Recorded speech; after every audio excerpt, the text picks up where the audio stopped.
Now, there are a few things that we are going to require every now and then. One of the things, that we will use very often is the algebra of a collection of elements, a collection of entities, a collection of well-defined entities. A collection of, what's a collection of well-defined entities called? It's a set. It's a set, right? So now again, what is meant by a well-defined entity? What is meant by a well-defined entity? Although a large number, most of you would have done basic sets in schools also, right? In 9-10, all of you would have done sets in some form or the other. I'll just have a quick recap of some of the things, because I'm going to use this. I just want to make sure that you are all at par. So what's a well-defined entity and what's not a well-defined entity? So you understand what a well-defined entity is if I say a collection of even numbers, positive even numbers lying between 20 and 30, right? That's a well-defined collection of elements. That's a set. So what's not a well-defined collection of elements? There can be a collection of elements, but is every collection of element a set? So what is not a set? What kind of a collection of elements is not a set? For example, okay, something which is ambiguous, right, Aryan? Okay, so he's saying the collection of best maths teachers in North Kolkata or South Kolkata. Now that's ambiguous. It'll depend on so many factors, and there is no way to say who's the best. There is no way to say who's the best. It'll depend on so many. So that's vague. That's vague. So that's a collection of elements, collection of good maths teachers. It's vague. It's very vague. You can't say who's supposed to be good. So that in a certain sense is a collection but not a set. So when we talk of sets, we are talking of well-defined collection of elements, right? Now, again, in our endeavor to learn some basic algebra related to sets, all of you understand that in general there are two kinds of representations that a set has. Do you know what are the two kinds of representation that a set could have had? What are they? Roster form and set builder form, right? Roster form and set builder form.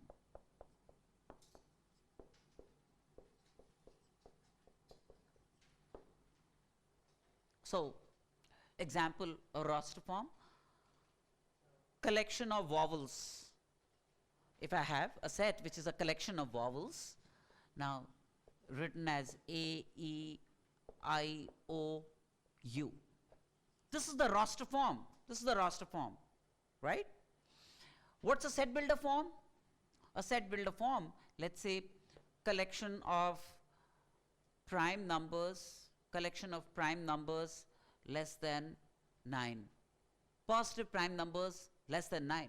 So we write X such that X is a prime, right?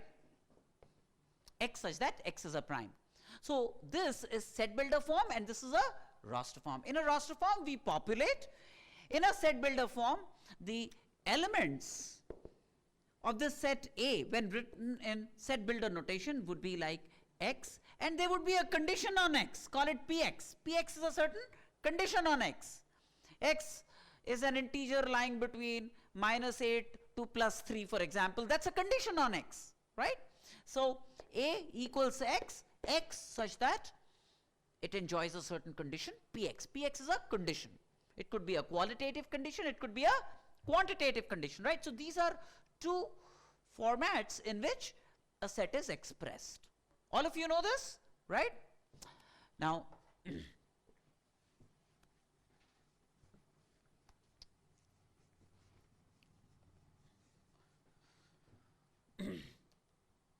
again, few notations that we use in sets, See, I talk of what's called a universal set. This is U, a universal set, which could just be a collection of elements, which could just be some collection of elements, well-defined elements. Now, we could create compartments in this universal set.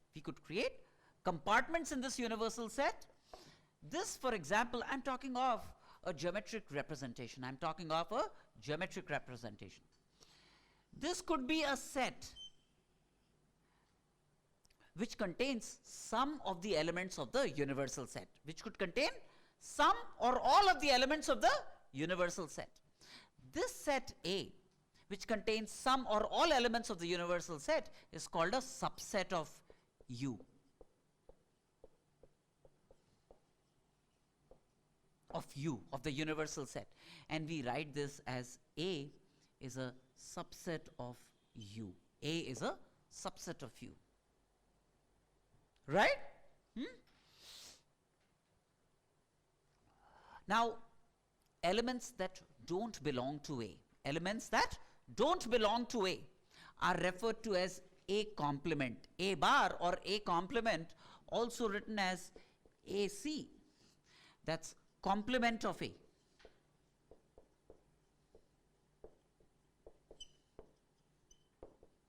Elements that don't belong to A, right?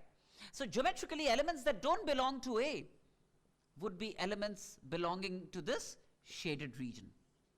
That would be elements belonging to this shaded region, right? This set represents A complement, right? Now,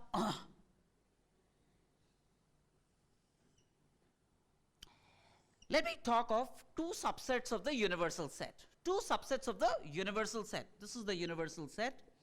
And let me talk of two subsets of the universal set. Say subset A and subset B. Subset A and subset B. Now, in context of multiple sets belonging to a universal set, we define what's called a union and intersection. Two quantities to define: union and intersection.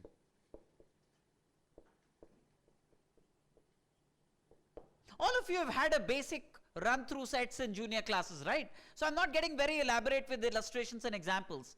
I'm just making sure you know all of this. Okay? So there is a union and intersection. Qualitatively, union is a mathematical substitute for OR. And intersection is a mathematical substitute for AND. OR is mathematically written as union, and an intersection is the mathematical substitute for AND. Now, when I say A union B,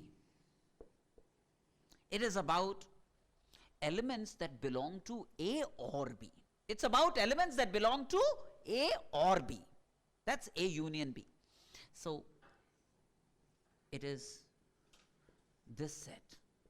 Elements that belong to A or B is this set, right? That's A union B.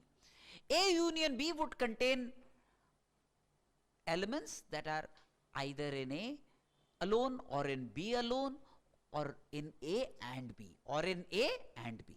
That's A union B, right? That means there is a set A union B.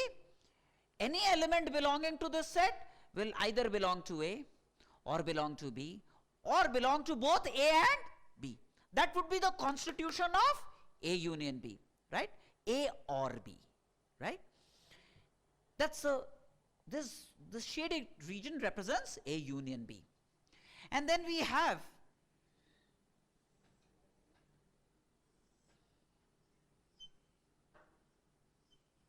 two sets like this, AB. We define what is called A intersection B, which is A and B. That means elements that belong to both A and B. Elements that belong to both A and B. That's this set. That's this set. A and B is this set. Elements belong to both A and B is this set.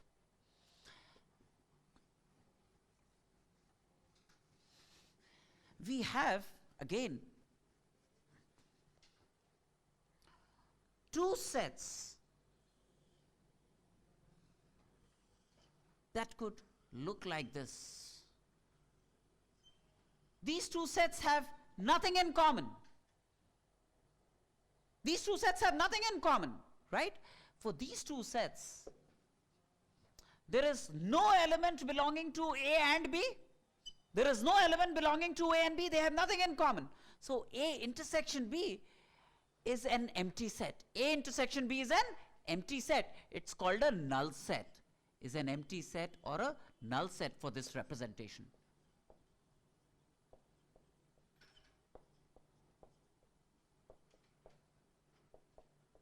Null set or empty set. And when they have nothing in common, when two sets have nothing in common, they are called disjoint sets. They are called disjoint sets.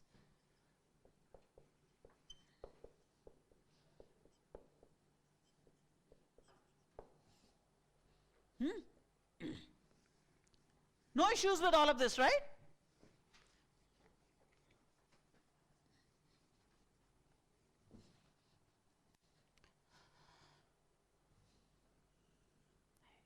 Then we have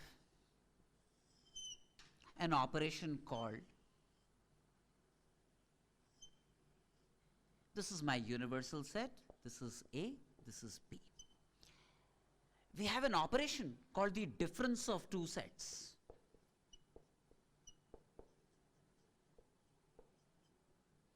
A minus B, for example. When I talk of A minus B, I'm talking of those elements of A that don't belong to B.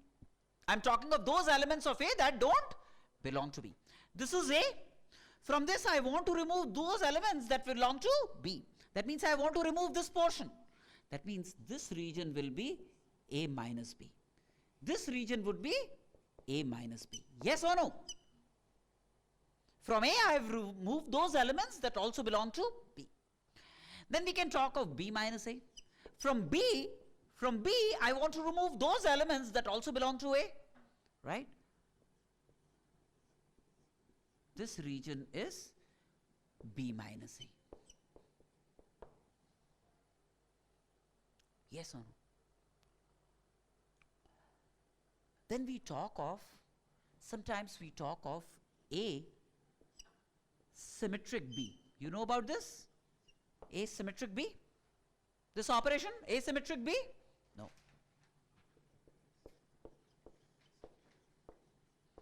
Asymmetric B is the union of these two regions. Is the union of these two regions. Asymmetric B is the union of these two regions. Is the union of A minus B and B minus A, is the union of A minus B and B minus A. This region, that means essentially, do you realize, union of these regions is like, can I not say this is the same as from A union B, I subtract A intersection B. From A union B, I subtract A intersection B, then I get this region, yes or no? How many of you don't understand this? You understand this? No? This region could have been obtained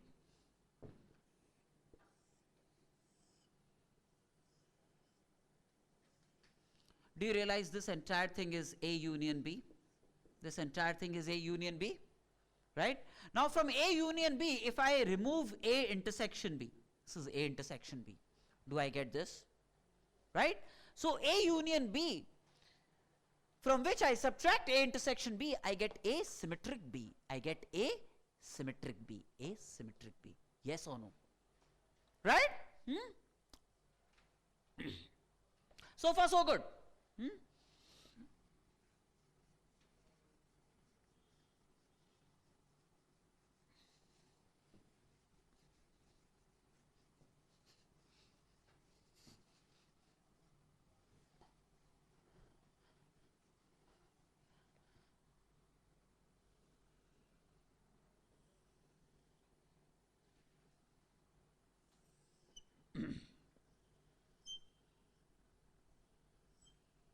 If this is the set A, this is the set B.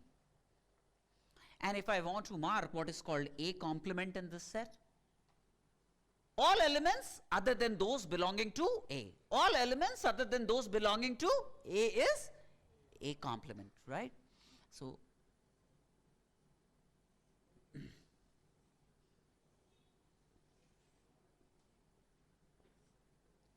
do you realize this is A complement? Similarly, you could also mark B complement, right? So, again, you know, this was only a recap of things that you already knew, isn't it? Now,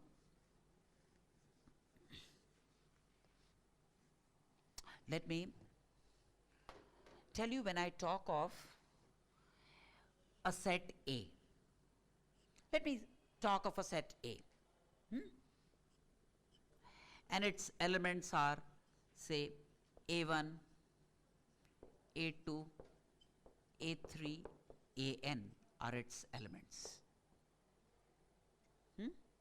These are the elements of the set A. Then we can create several subsets of A. We can create several subsets of A. They can be subsets with one element, A1. This is another subset of A. This is another subset of A. This is another subset of A. Yes or no? This is set of subsets. This is subsets with one element.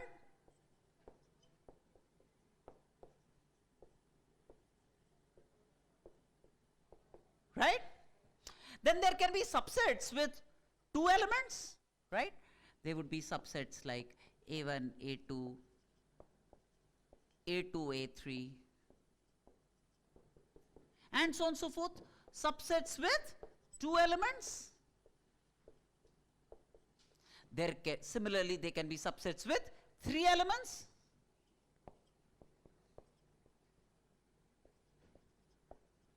Etc. Subsets with three elements. And they can be subsets with all elements. All elements, that's going to be A itself, right? Subset with all elements, all n elements.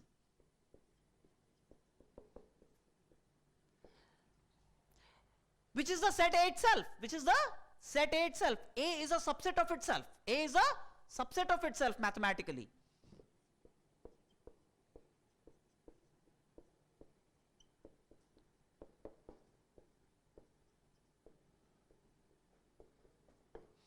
And we mathematically also say that there is a subset with no element. We also talk of a subset of A which has no element. That's called a null set.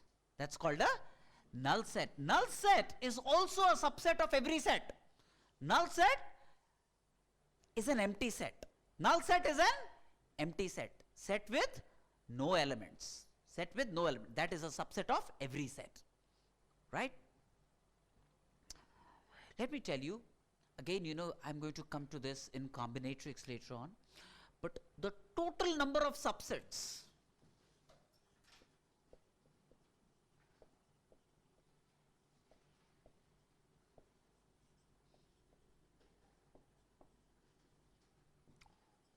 of a set A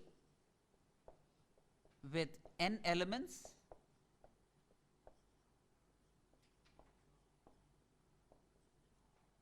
total number of subsets of a set A with n elements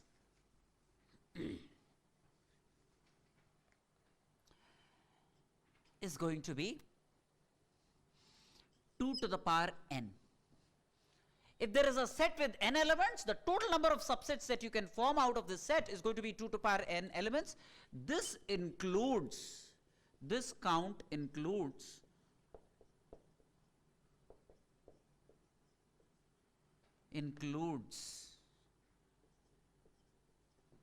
A itself, the set A itself, as well as the null set.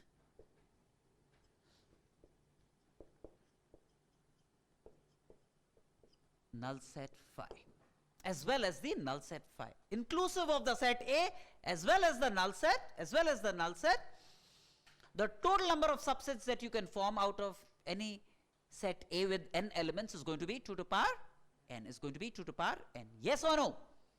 Right? Now I'll come to this fact some other time. It will require some notion of combinatorics, but as of now I want you to at least take notice of this, keep stock of it. Okay? Now can I wipe this off? Can I wipe this off?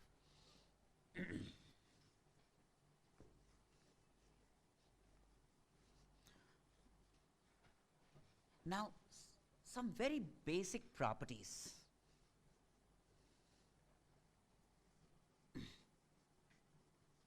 Very basic properties.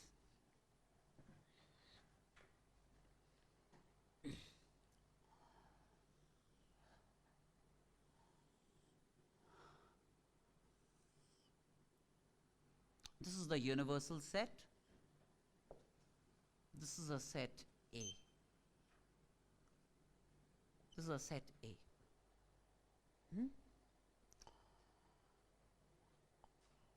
One very obvious property is, let me call it P1. Would you want to believe that A union A is going to be A itself? A union A is going to be A itself, yes or no? And A intersection A will also be A.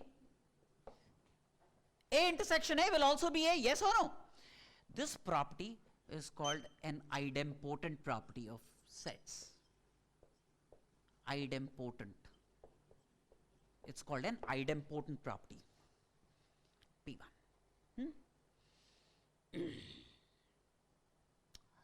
Property P2.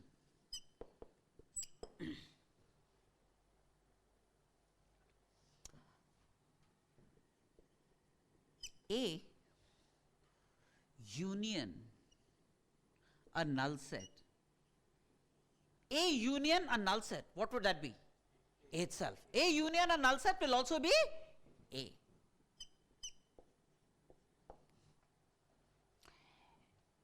A intersection the universal set. A intersection the universal set. No, would be A. Would be A, right? Would be A. Isn't it? A intersection. This property is called an identity property. It's called an identity property. Right? Now if there are two sets, A and B, if there are two sets A and B, then let me look at property 3. A union B is the same as B union A. Yes or no? Will it not be? A union B is this entire region. B union A will also be the same region. Yes or no? Right?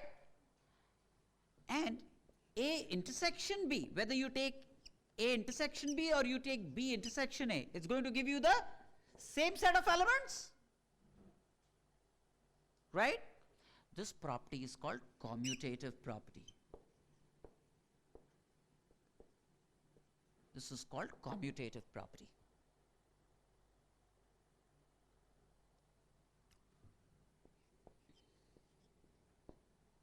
P4. Suppose I have 3 sets.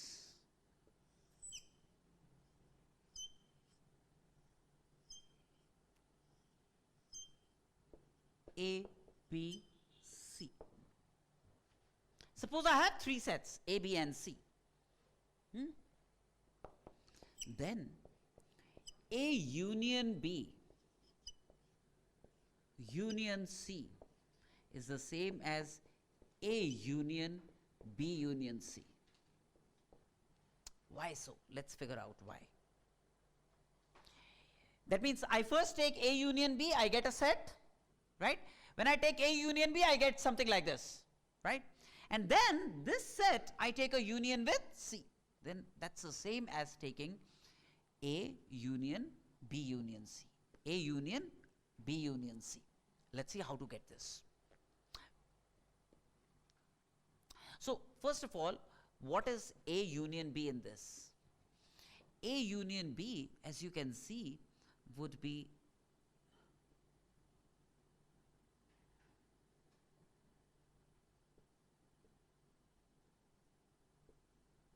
this would be A union B. Yes or no? This would be A union B, right? Now, if this set A union B, you have to take a union with C, right? The shaded region gives me A union B. The shaded region gives me A union B. Now you have to take a union of this region with C. What will happen? Now if this shaded region, you have to take a union with C.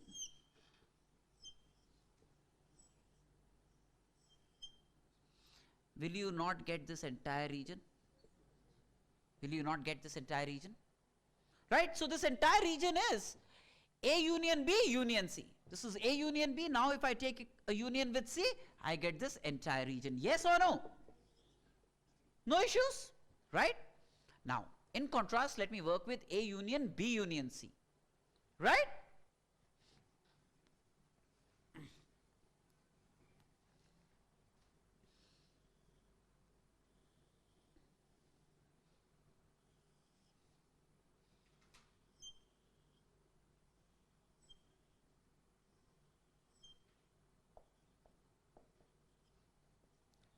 Now, what is B union C?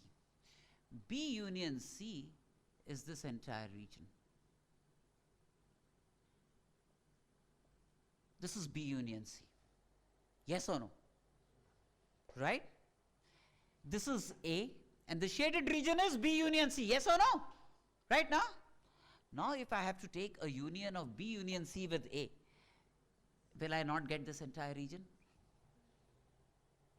No? Pratham? Didn't get it?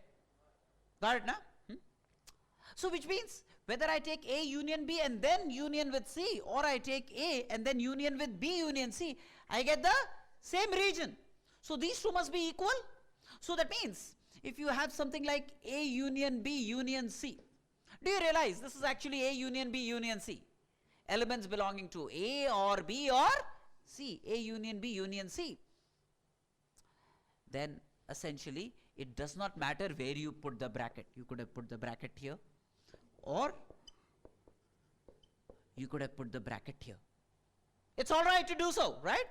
This property is called associative property. This property is called associative property.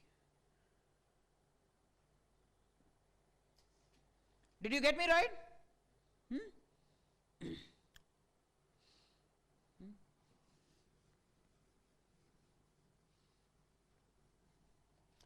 Similarly, you'll be able to check A intersection B intersection C is the same as A intersection B intersection C. This is the second associative property. This was associative property involving unions. This is associative property involving intersections, right?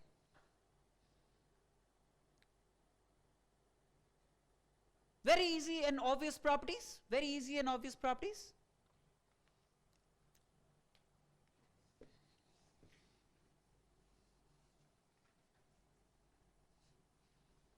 Then we have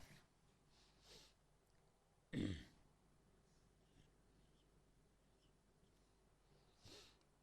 property like this.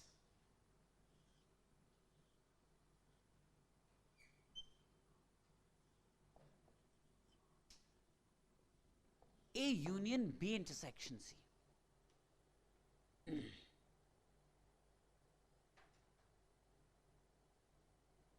A union B intersection C. That is going to be A union B intersection A union C is going to be A union B intersection A union C. Let's verify. Maybe it is not that obvious. Maybe it is not that obvious. Maybe I'm cheating you somewhere here, right? A union B intersection C is A union B intersection A union C. Let's see if it makes sense or not, right?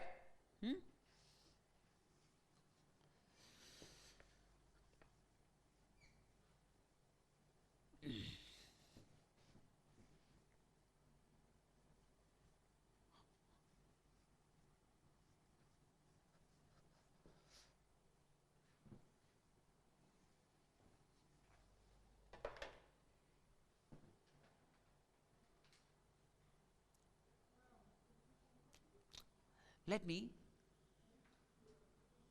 check this out.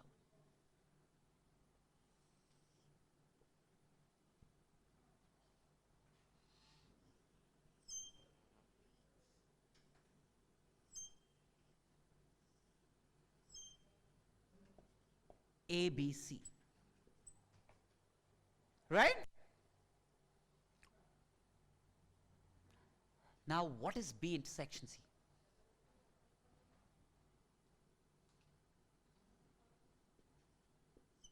This is B intersection C. How about it? That's B intersection C, isn't it? Now I have to take A union B intersection C. A union B intersection C. That means this is A, and this is B intersection C. This is B intersection C, and this is A. I have to take a union of A with this. That means all elements of A will get included as well as this, right? If I have to take A union B intersection C, this is A, and this is B intersection C. If I have to take a union, how would it be? All elements of A for sure will get built into this plus this, right? This entire shaded region, A union B intersection C, this will represent A union B intersection C. Yes or no? Right? So now I know the region that belongs to A union B intersection C. That's the left hand side. That's the left hand side. How about it? Clear now? Let's now judge the right hand side. Confusion? This is right now? Right though? Now,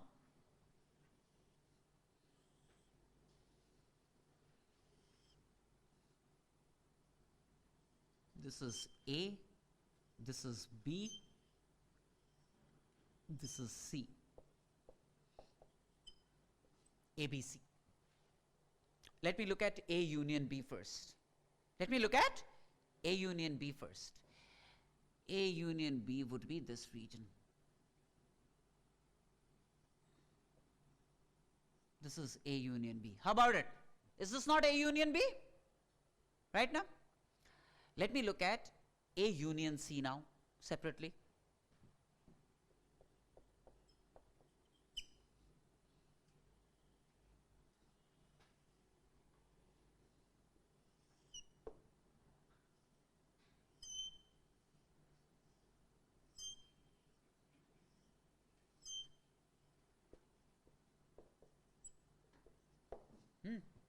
Let me look at A union C. A union C, realize, would be this region.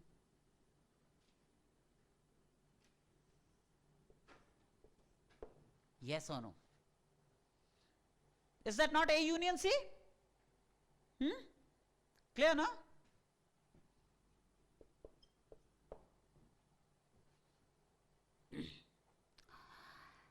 Now if I have to take the intersection of these two regions, what will I get? Now if I have to take the intersection of these two regions, the right hand side is what I want to evaluate. Now if I want to take the intersection of these two regions, will I get this? Isn't it? The intersection of these two regions, please see visually, is this region. Isn't it?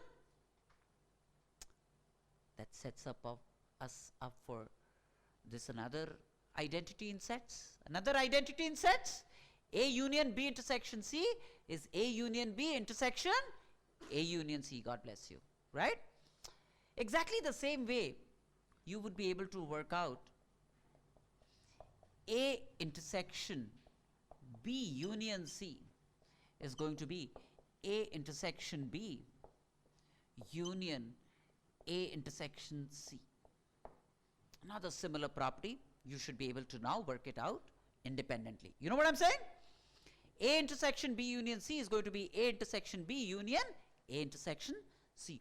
These two properties fall within the jurisdiction of what is called a distributive property. It's called a distributive property.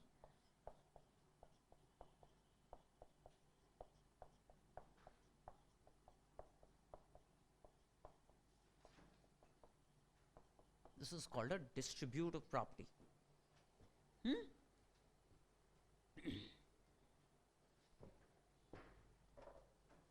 Can I wipe this off? No issues with this, right? I mean, I'm not sure if you had known these properties formally or not, but for sure the Venn diagram representation, I'm assuming you're already comfortable with. You've got acclimatized to the Venn diagram representation, right? They've been teaching you this ever since class 7 or 8, isn't it? But did you know some of these properties? You knew those properties? Okay, nice.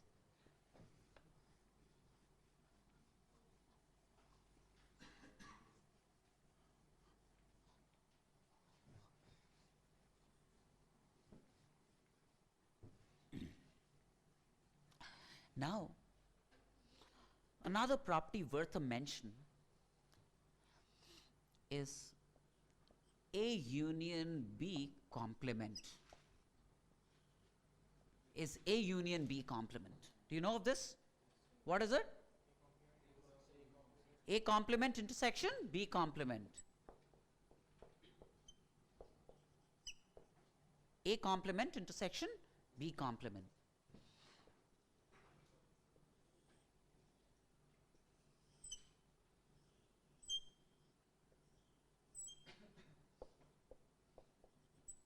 Set A, set B.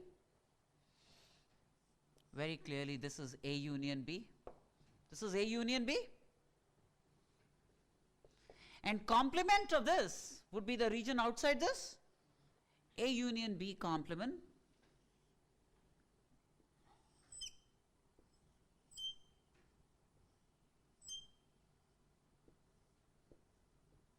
would be this region. This is A union B complement, right? That's A union B complement.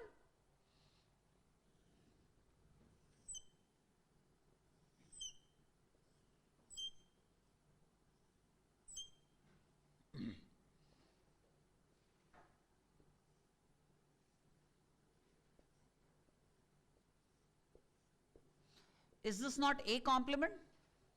This is A complement.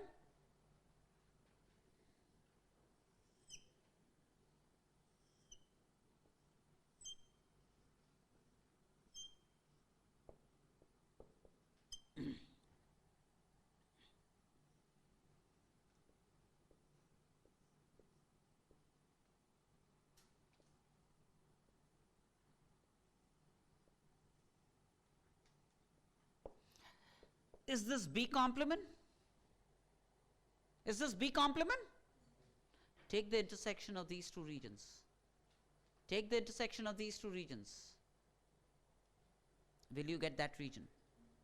Take the intersection of these two regions, A complement intersection B complement, you'll get this region, right? So another very commonly used property, A union B complement, is A complement intersection B complement, and a corresponding property which you will be able to establish yourself is A intersection B complement. Are you aware of this? A complement union B complement. They are also called De Morgan's law. And what's in a name? You call it X law.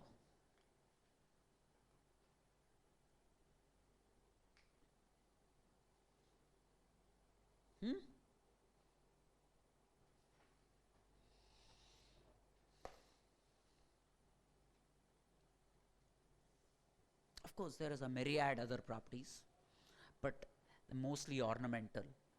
These are the ones to know. Other properties, will be just unnecessary. It will add to your load. It will occupy terabytes of space, right? Can I wipe this off?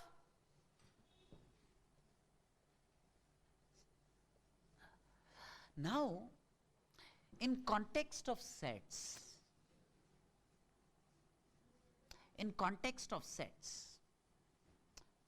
first of all, there is something that I want to make sure. It has nothing to do with sets, but in number system, R denotes the set of real numbers.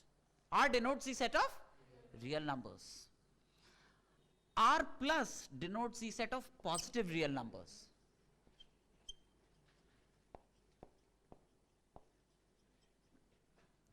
Set of positive real numbers.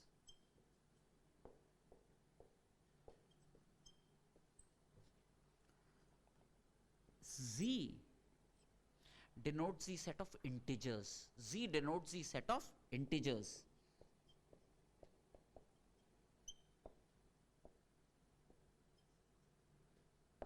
Z plus denotes the set of positive integers.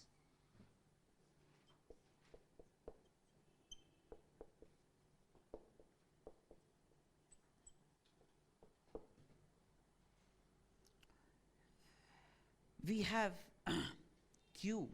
Do you know what Q denotes? Rational numbers. Q denotes set of rational numbers.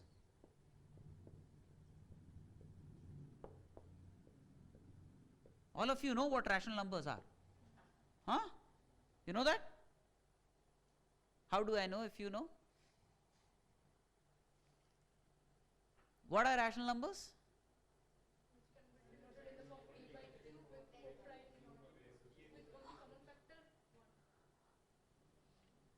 So, Drishti says,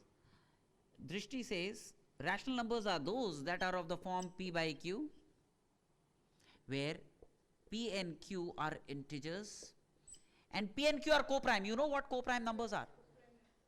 What are coprime? Huh? They have one as their only common factor, right? That means essentially GCD, you know, right? GCD or HCF of P and Q is 1. GCD or HCF of P and Q is 1.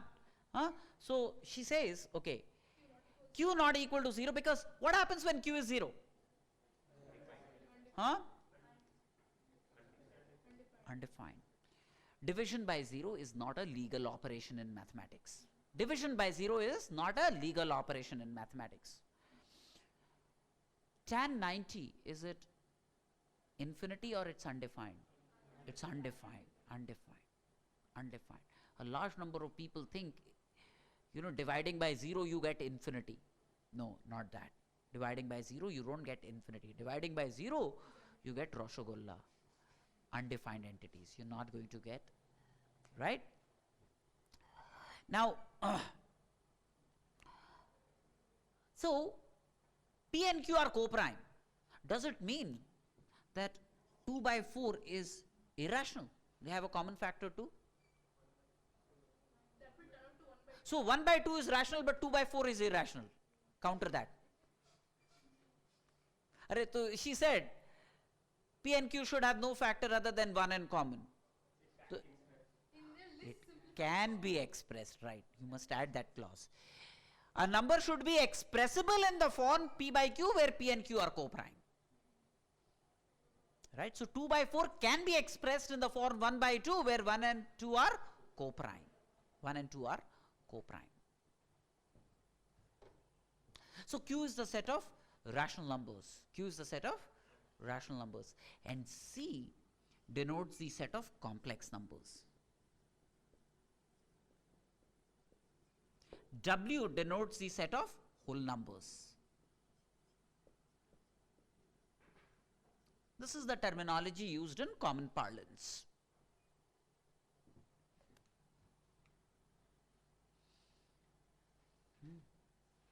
So all of you understand LCM HCF also properly, right? Huh? You do, na? Sure. So what is the LCM of pi and root 2? What is the LCM of pi and root 2? Huh? Root 2 pi. So you just told me you know new LCMs. Okay. Let's see if it is true or not. LCM of pi and root 2 is root 2 pi. How many of you subscribe to this root 2 pi? How many of you think it's root 2 pi? Okay, can I say this? If LCM of A and B is C, then C by A must be an integer and C by B must also be an integer. Yes or no? Right? Now, is pi root 2 by pi an integer? Huh? Is pi root 2 by root 2 an integer? So can root 2 pi be the LCM? 2 root 2 pi.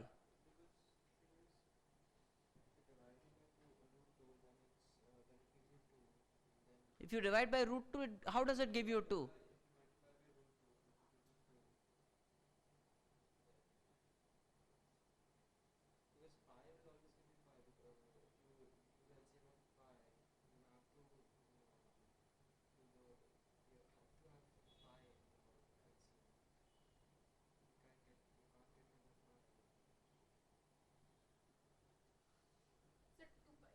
Two pi. Okay. Drishti says 2 pi. Drishti is a visionary, but this time she was blind. Hey, 2 pi root 2, is that an integer? Is that an integer?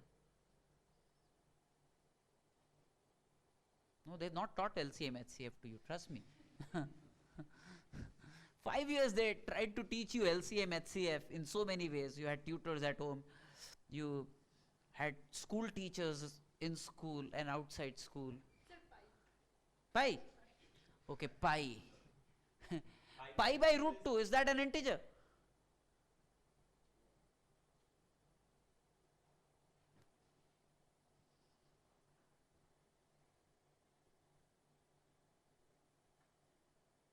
What do you say?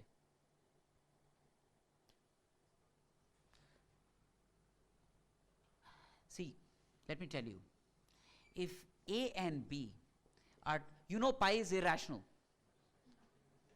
22 by 7 is only an approximation to pi. 22 by 7 is not the value of pi. Pi is a tremendously irrational number, right? If A and B are two irrational numbers with different irrational parts, that's one possibility. What do I mean with irrational number with the same irrational part? Say 5 root 2 and 7 root 2. These are both irrational numbers, but they have the same irrational part, root 2. They have the same irrational part, root 2. Now, they don't belong to this category. They are not irrational numbers with different irrational parts. They have the same irrational part, root 2. Now, in this case, the LCM is good. In this case, if they have the same irrational part, you can take root 2 common and you can find the LCM of 5 and 7. That's going to be 35 root 2. Not an issue with this. See, now 35 root 2 by 5 root 2 is an integer. 35 root 2 by 7 root 2 is an integer. This is fine. Yes or no? But if I have LCM of root 2 and root 3, these are irrational numbers with different irrational parts. I claim that the LCM of such numbers, irrational numbers with different irrational parts, does not exist. Why? I claim that this does not exist. Suppose it exists. Suppose the LCM of root 2 and root 3 existed. It's this case. Both A and B are irrational numbers with different irrational parts, right? Suppose it exists. Suppose this LCM exists. And if it exists, it will either be rational or irrational. This LCM exists. Either it's going to be rational or it's going to be irrational. Suppose it is rational R. We do not know. Suppose it's a rational number R. Now R by root 2. Rational by irrational will always be irrational. Rational by irrational will always be irrational. That means R by root 2 is irrational. Rational by irrational will be irrational. So R by root 2 is irrational. And R by root 3 will also be irrational. But therefore, R cannot be the LCM, because R by root 2 is not an integer, R by root 3 is also not an integer. So R cannot be the LCM. That means the LCM of these two cannot be a rational number. Yes or no? Let us assume that it is irrational. Let us assume that it is irrational.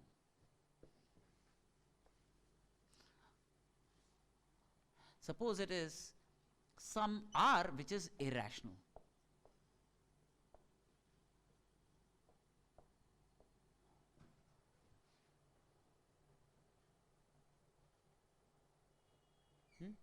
Now very clearly, R must be an integer times root 2.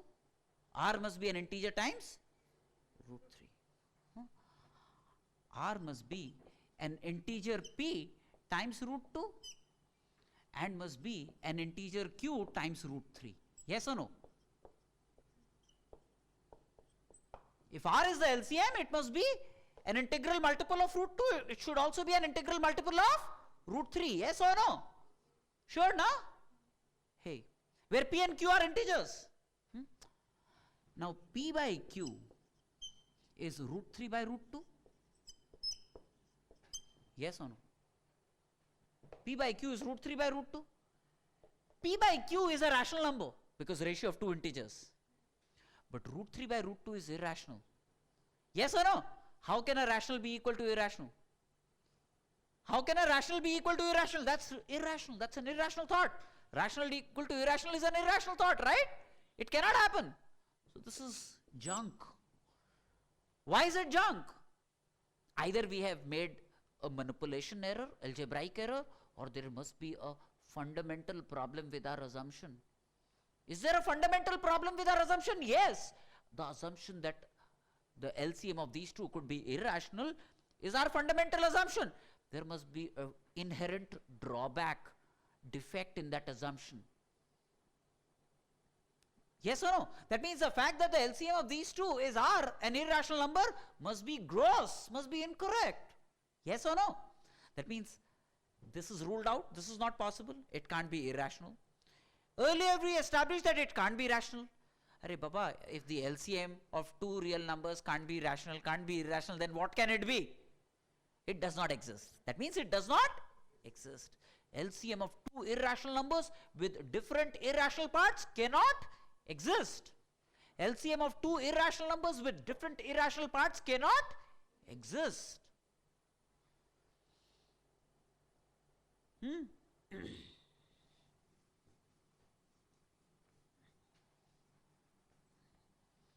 Suppose A is a rational number and B is an irrational number. Suppose A is a rational number, B is an irrational number. Say for example, LCM of say 2 by 3 a rational number and root 5 an irrational number. Okay? Let me check on this. LCM of 2 by 3 and root 5. 2 by 3 and root 5. A rational number and irrational number. What can you say about this? LCM of a rational and irrational number. What can be said about this? LCM of a rational and irrational number. What can you say about this? Does not exist. So what do you do? How do you prove that?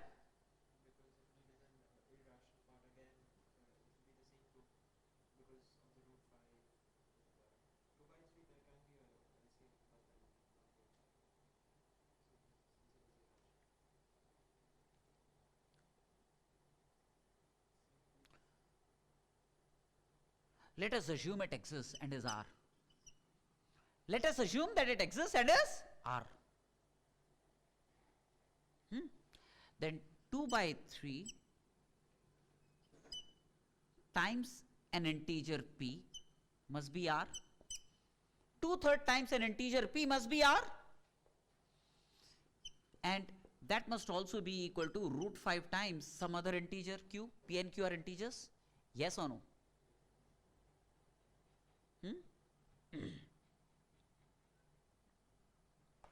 P and q are integers. So what does it give me? It gives me p by q, which is a rational number, equal to 3 root 5 by 2, which is an irrational number. P by q, which is a rational number, and root 5 3 by 2, which is an irrational number. Left hand side is rational, right hand side is irrational. It leads to a contradiction. It leads to a contradiction. That means this does not exist. This does not exist. Clear? Yes or no?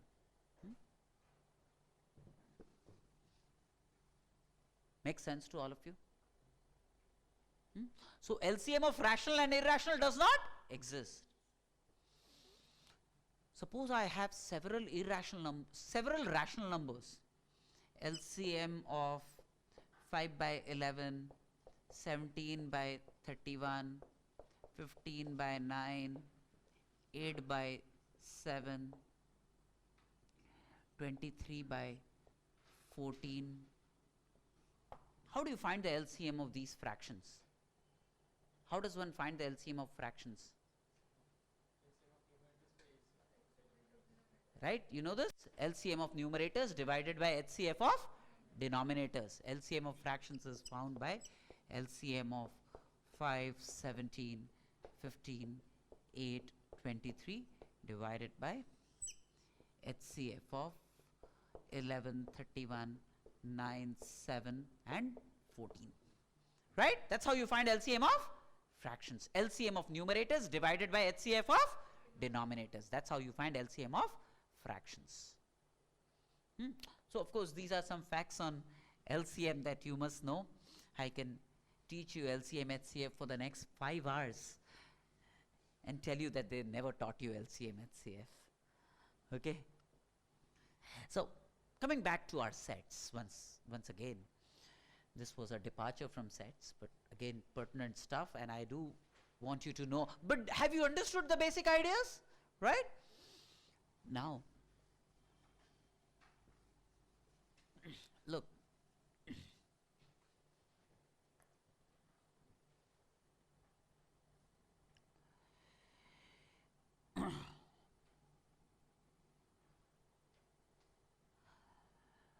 If there are two sets,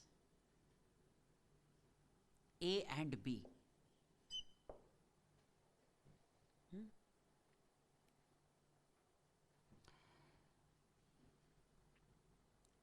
then we define what is called the Cartesian product of A and B.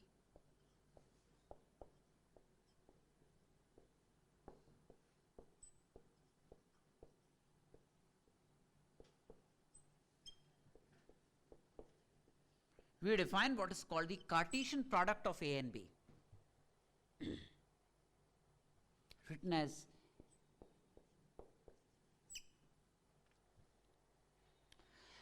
this is the collection of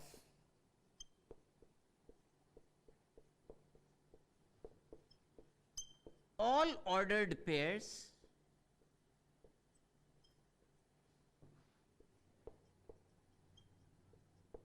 A comma B, collection of all ordered pairs A comma B, where A belongs to the set A and B belongs to the set B. A belongs to the set A and B belongs to the set B. For example, if set A is ABC, if set A is ABC and set B is say 1, 2, set B is 1, 2. Now, I have to pick an element from A and an element from B and create an ordered pair. Ordered pair means AB will be different from BA. AB will be different from BA. That means I'll have to pick an element of A in the ordered pair as the first element. Then element from B, that will be the second element of the ordered pair. Then A cross B would mean, when I say A cross B, then it's this for the set of following ordered pairs. A1, taking an element from A and then an element from B is one ordered pair. Then A2, that's another element. Then B1 and then B2, B1 and then 2, and then C1 and then 2. Or rather, these are A, B, C, A1, I'm sorry. B1, B2, C1, C2. That means this is the collection of ordered pairs. The first element taken from A and the second element taken from B. Right? That's the Cartesian product of A and B. Now, how many elements are there in this set? 1, 2, 3, 4, 5. Is there a missing element? A1, A2, B1, B2, C1, C2? C1, C1, C2. C1, C2. Right? How many elements are there in this set? How many set of ordered pairs? 6. 3 are the number of elements in A. 2 are the number of elements in B. Number of elements in A into B, Cartesian product of A and B would be number of elements in A into number of elements in B. By the way, another terminology, if I say NA, it means the number of elements in A. It means the number of elements in A. It is also called the cardinality of the set A. It means number of elements in A.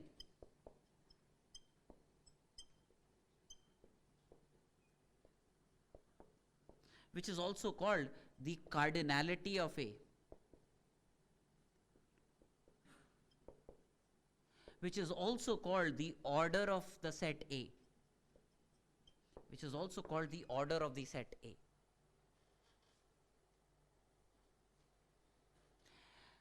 Number of elements in A into B, Cartesian product of A and B is going to be, see how many? 6 elements. Number of elements in A into number of elements in B would be the number of elements of A and A into cross B, A cross B. Number of elements of A cross B is going to be number of elements in A into number of elements in B, right? So that's the definition of Cartesian product of two sets A and B. Cartesian product of two sets A and B. Now, suppose A is the set of all real numbers. Suppose A is the set of all real numbers.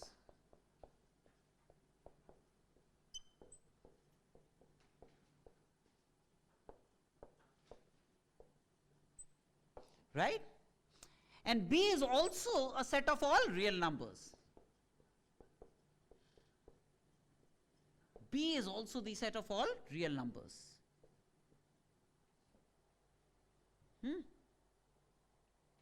Infinite number of real numbers, isn't it? Can you now tell me what it means geometrically when I say A cross B, A into B, Cartesian product of A and B? What does it stand for? Geometrically, can you conceive of what it would stand for? Cartesian plane. Yes. It will have elements of the kind A comma B. It will have ordered pairs of the kind A comma B, where A is a real number picked from A and B is a real number picked from the set B. It will have all such elements, right? A into B, A cross B, Cartesian product of A and B will have ordered pairs of this kind, where A is sourced from A, B is sourced from B, B is sourced from B. Yes or no? Am I confusing you? Sure, na? You look baffled? No? You look angry? Nahi, na? Are you hungry? No. So A cross B would contain elements of the kind A and B, where A and B are real numbers. A source from A and B source from B. Hey, this is a sample element of A cross B. This is a sample element of A cross B, a representative element of A cross B, A into B. And if you think about the xy plane,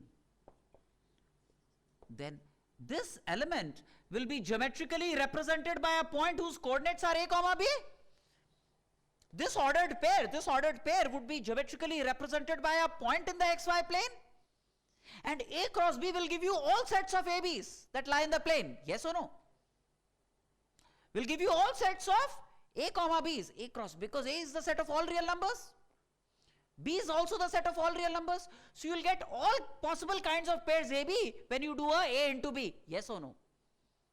That means A cross B, if A is the set of all real numbers, B is the set of all real numbers, will represent all points in this Cartesian plane. Will represent all points in this Cartesian plane. Yes or no? And therefore it will represent the xy plane, for example. It will represent the xy plane, if this was the case. And if I had C, another set of all real numbers,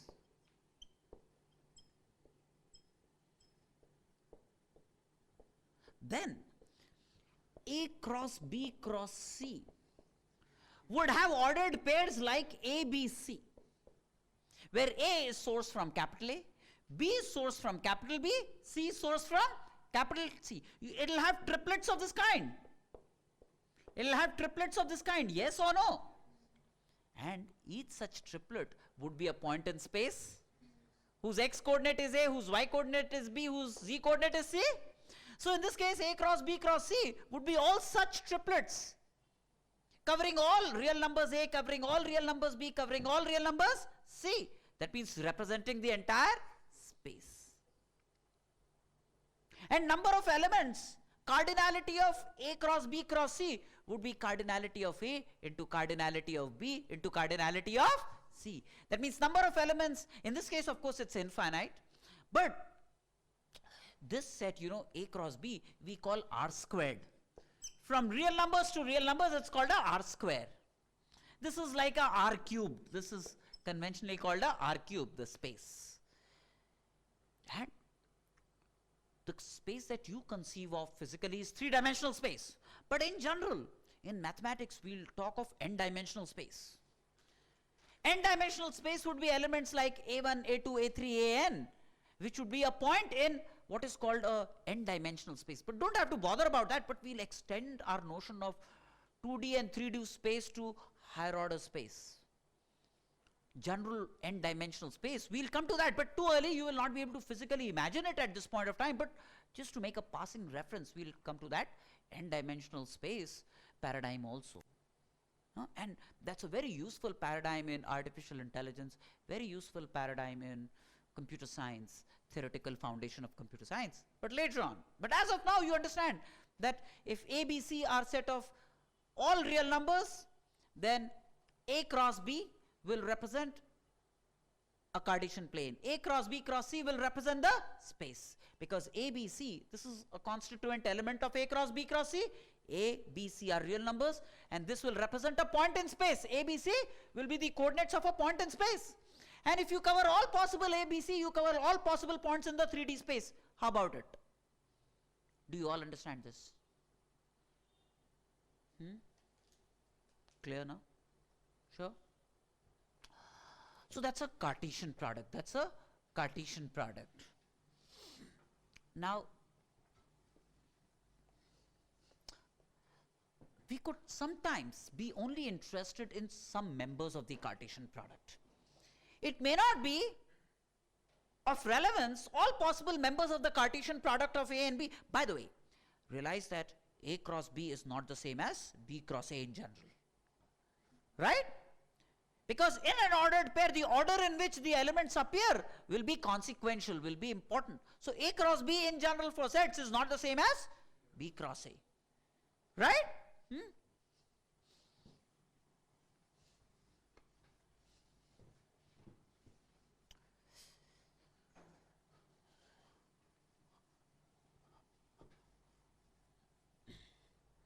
So far so good.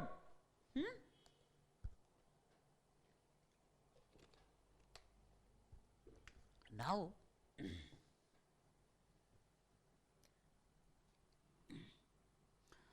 suppose I have A, which is 1, 2, 3, right?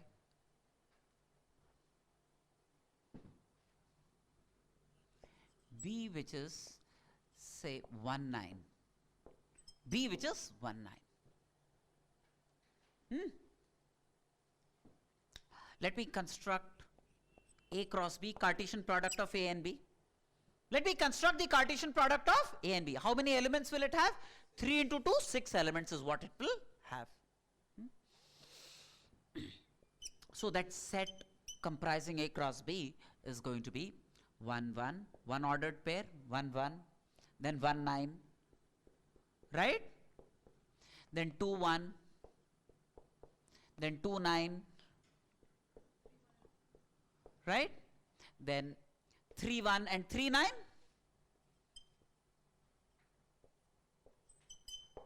That's the Cartesian product of A and B. Confusion? Nahi na? 3, 1 and 3, 9. 3, 1 and 3, 9. Right? This is okay now? Okay. 6 elements. 6 elements in the Cartesian product of A and B.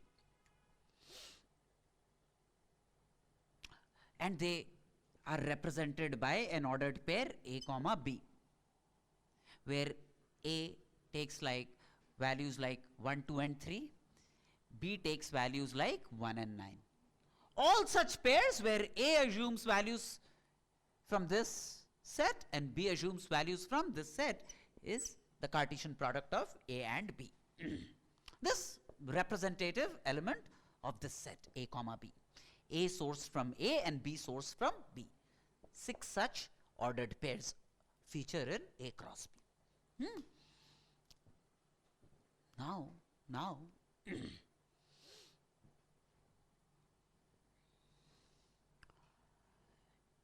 if from this I'm only interested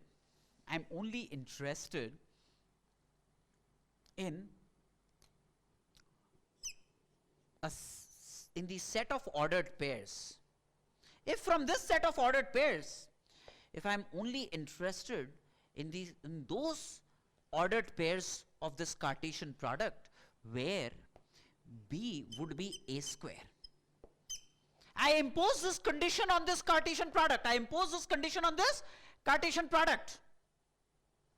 I impose a condition on this Cartesian product. All right? And when I impose this condition on this Cartesian product, that means I only want to select those ABs in which B is A squared. In which B is A squared. This is the entire Cartesian product A and B. Now, I come down to a condition where I say only elements of the kind A comma B where B is A square is of importance to me, right?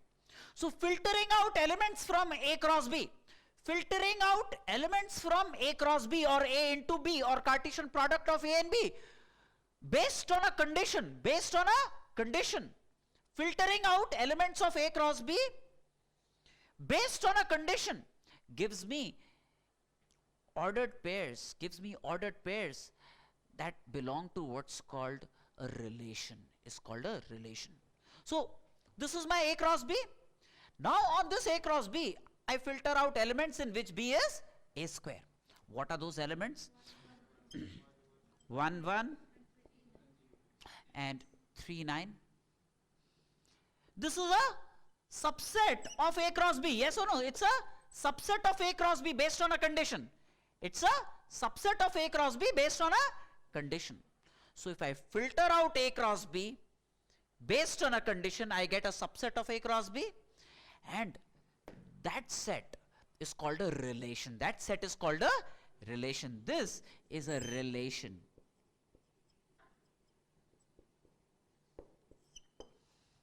This is called a relation. I take out only those elements of A cross B which subscribe to a certain condition. And For different conditions, I get different relations. For different conditions, I get different relations. Right? If this is one condition, I get one relation. If I have, say, I want to create a relation based on B is A cubed, then I have only one element. This is another relation that I could have had, B is A cubed. Right? I could have created another relation from this, which is like B is A by 2. B is A by 2 will give me only 2 comma 1. Yes or no? So from a Cartesian product, many relations could be built. Many relations could be built from a Cartesian product. Yes or no?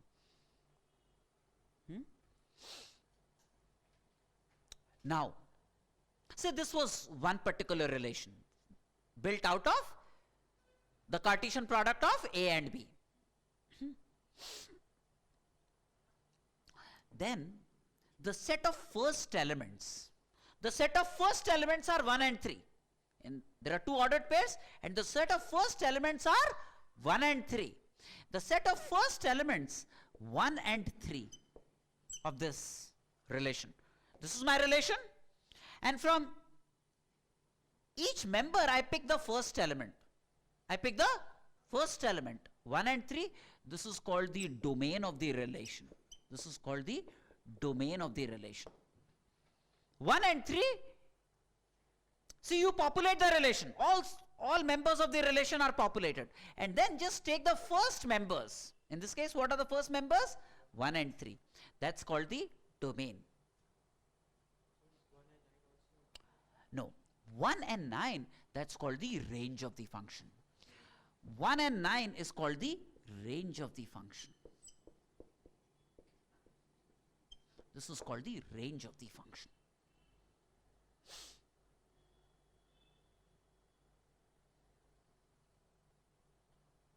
In any relation, the set of first elements of every ordered pair, the set of first elements of every ordered pair is called the domain. The set of second elements is called the range. The set of second elements is called the range. See, when I have three sets, then I don't talk of a domain and range. Again, in fact, A, B, C, that will again be subject to a condition. So we talk of A cross B, we build a set. We call it D. And then from D to C, we build a set of ordered pairs. Then that set of Ds that we get, so we have like a D1, C1 kind of a thing in the ordered pairs. Then those D1s, loosely speaking, could be referred to as the domain. Right? As of now, we are talking of a two-fold connectivity. Every ordered pair containing two elements. Right? Diagrammatically, this A cross B, you represent the set A. Put three elements in it, 1, 2, 3. Right? Then there is a set B. The set B has elements 1, 9. 1 and 9. Right? A cross B. See, this is like 1 talking to 1, 1 talking to 9, 2 talking to 1, 2 talking to 9, 3 talking to 1, and 3 talking to 9. That's how. So now, diagrammatically, this is what you do. 1 talking to 1, 1 is talking to 1. But 1 is also talking to 9. Right? 2 is talking to 1 as well as talking to 9. So we say 2 talking to 1, 2 also talking to 9. Right? Similarly, 3 is talking to 1 as well as talking to 9. 3 is talking to 1, 3 is also talking to 9. That's a diagrammatic representation of A into B. That's a diagrammatic representation of A into B. That's a Cartesian product. That's the Cartesian product. But if this was my relation obtained out of the Cartesian product, where B is A squared, this is a relationship obtained out of the Cartesian product, right? Where I selected ordered pairs A comma B, where B is A square, where B is A square. Then I got this. Then that relationship is diagrammatically represented as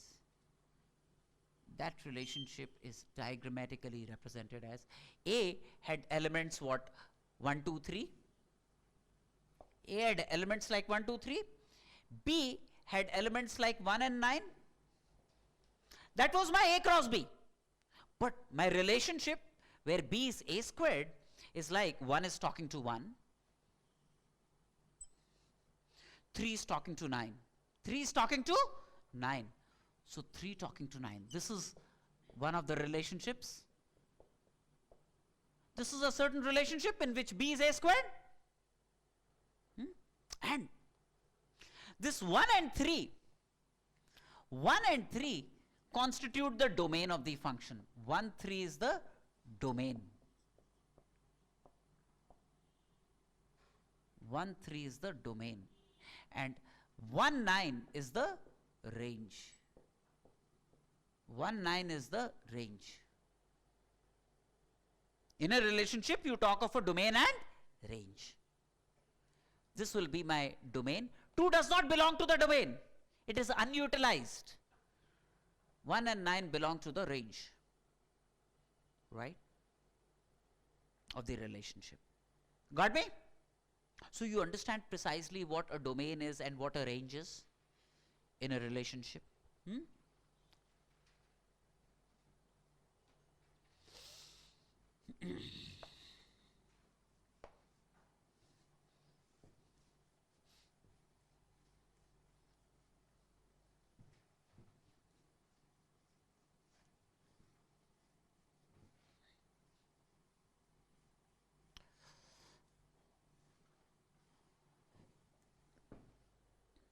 So far so good.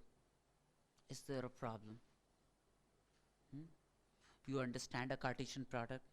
You also understand that out of two sets A and B, once we have constructed the Cartesian product, then a subset could be excavated out of the Cartesian product, meeting a certain requirement, and that's a relation that we produce, right? In a relationship, certain members of set A are mapped to certain members of set B. We say that certain members of set A are talking to members of set B. This is what we say. That's a relation. That's a relation. Are you all okay with this? Perfectly fine? No confusion? Just a few remarks, add-on remarks from where we left in the last class. We looked at some basic premise of sets. Then we looked at what's referred to as a Cartesian product of two sets, cardinality of sets. And then as a subset of a Cartesian product of two sets, we also imagined a subset which was referred to as a relation, right? And now we are going to explore another facet of mapping of two sets. You know, this Cartesian product or relation, it's like mapping two sets, associating set A with another set B. It's about associating set A with another set B, right? That's what we are doing. Now there is yet another association between two sets A and B. Another kind of very important association between two sets, a set A and a set B. A set A, elements of set A talking to elements of set B. Elements of set A talking to elements of set B. Now this one that I am going to mention is also a subset of A into B, the Cartesian product of A into B, but subject to a set of conditions. Say A is a set with m elements and B is a set with n elements. A has elements like A1, A2, Am, and B has elements like B1, B2, Bn. Happen. The set A has m elements and the set B has n elements, right? And yeah, please come in, please come in. Hop in. Set A is talking to set B. Elements of set A, we say, are being mapped to elements of set B, but subject to a condition, subject to a set of conditions. So I'm again essentially going to talk of an aspect of the Cartesian product, a special aspect of the Cartesian product of A and B. Now, what is that aspect? So I'm creating a mapping from A to B. I'm associating elements of set A to elements of set B. This is what I'm trying to do. In this mapping from A to B, I adhere to a few conditions. I respect a few conditions. One,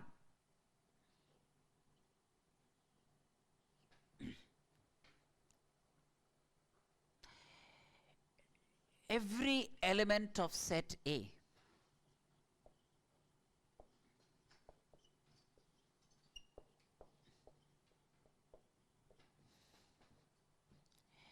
is mapped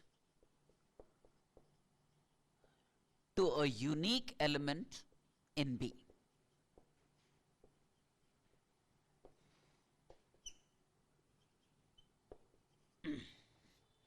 That means every element of set A is talking to one and only one element of set B. For example, say A1 could be talking to B3. A1 could be talking to B3. So we say A1, B3 is an ordered pair of this mapping. A1, B3 is an ordered pair of this mapping. A2, for example, could be talking to B1. A2 is mapped to B1. A2 is mapped to B1. Then A2 comma B1 is an ordered pair in this mapping from A to B. Is an ordered pair in this mapping from A to B. And so on and so forth. Now, every element of A must necessarily talk to a unique element in B. AM could be talking to, say, B2, for example. So AM B2 is an ordered pair in this mapping. Now, the terminology used is when A2 is talking to B1. That means if A2 comma B1 is a mapping from A2 to B1, from set A to set B, then we say B1 is the image of A2. We say B1 is the image of A2.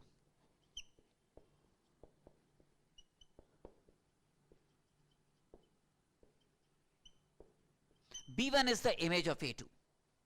And we say A2 is the pre-image of B1. We say A2 is the pre-image of B1. See, if A2 is being mapped to B1 from set A to set B, we say B1 is the image of A2. We say B1 is the image of A2.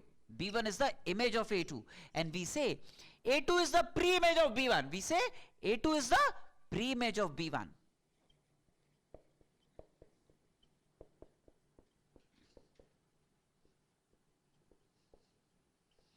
A2 is the pre-image of B1, we say then. You know what I'm saying? So if A1 is talking to B3, B3 is called the image of A1. B3 is called the image of A1. And A1 is called the pre-image of B3. So these would be the set A will house the pre-images. The set A will house pre-images. And some elements of set B will house the images. Every element of set A mind you, must necessarily talk to one and only one element. That means, you know, if A1 is talking to B3, A1 cannot be mapped to any other element. A1 cannot be mapped to any other element of B. That's important. You know what I'm saying? Now,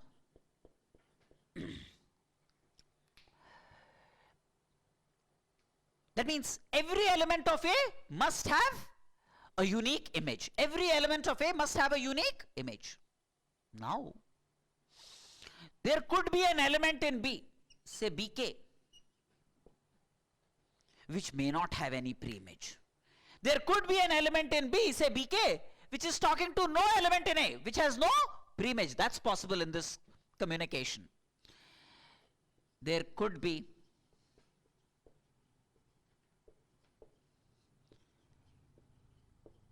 elements in B that have no pre-image in A.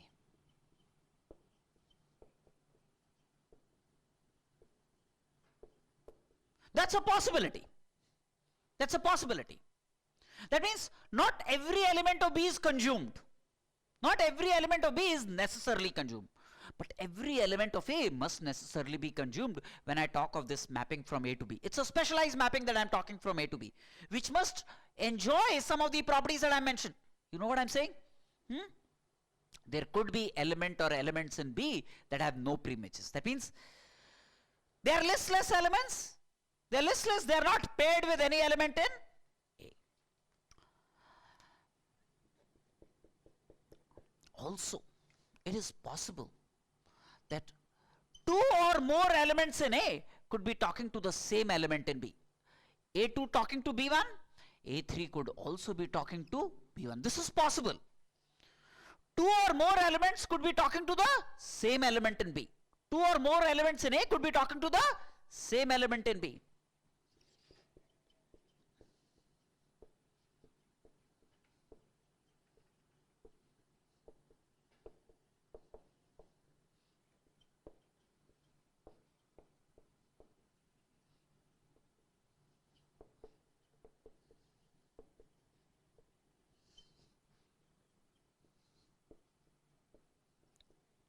That's possible. That's possible, you know. These could be, for example, the set of sons, and these could be the set of fathers. Think of it like this. These could be the set of fathers, and these could be the set of sons. Obviously, it's possible that a given father could have had more sons. But a given son cannot have more than one father, obviously, right? So, and if A1 is talking to B3, it couldn't have been talking to any other element. So mentally, if you imagine this to be the set of sons and this to be the set of fathers, then the idea would be clear. The rules of this mapping would be clear. And it's possible that there is a person here who has no son. He could have had a daughter, or he could have had no child. That's a possibility. Right? So it's possible that an element here has no pre-image. A father has no son, he could have had daughters, right? That's all right. However, every son has to come from a father, so there has to be a mapping of every son to one and only one father. But a given father could have had more than one sons. That's okay, right now? Do you understand this? You know, this mapping is like exactly the same as mapping set of sons A to set of fathers B. The same set of rules will apply very well. How about it? Do you all understand what I'm saying? Clear now?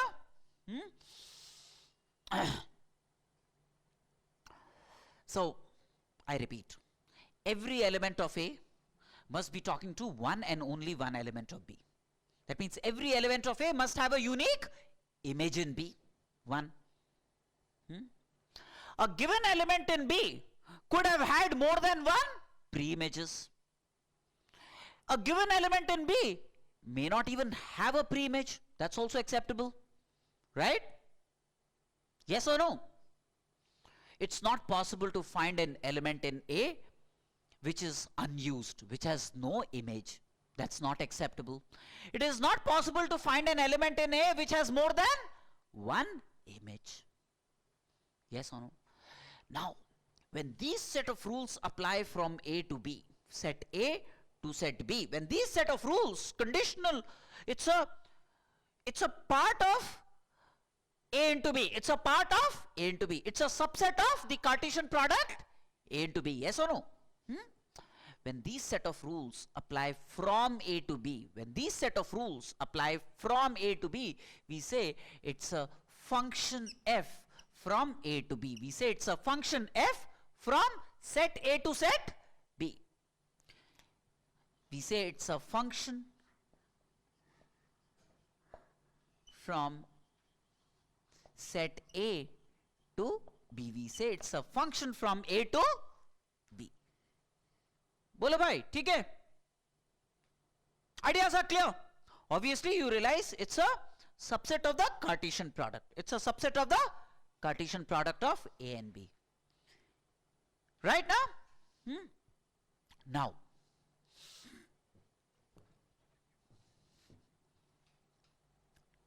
so far so good, right?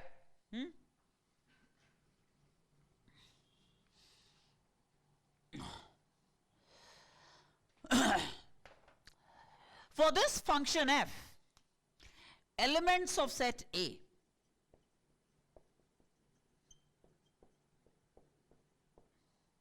are called the domain of the function, are called the domain of the function.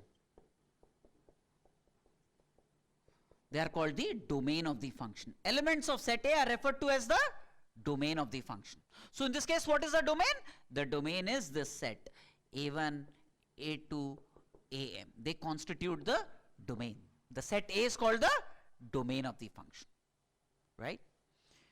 And the set B to which it is mapped, set A is mapped to set B, set A is mapped to set B, this set B is called the codomain of the function.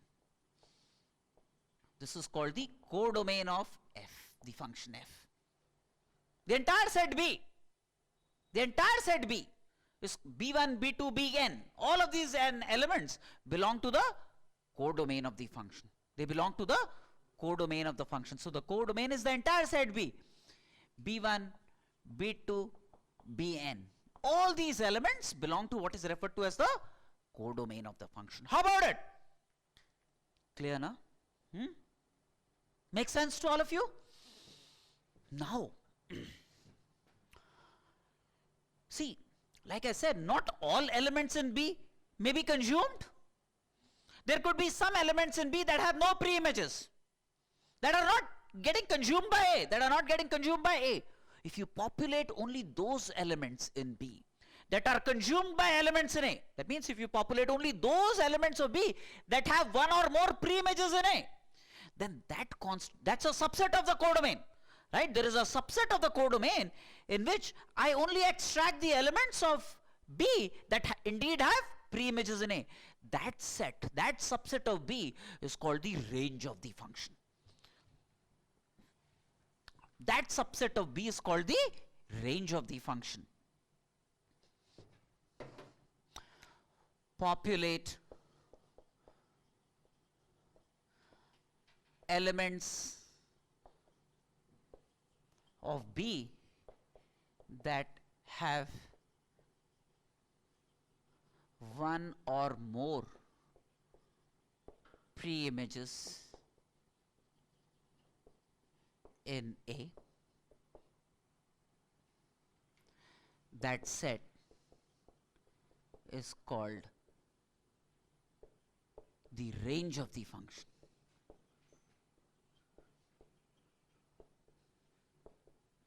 That set is called the range of the function.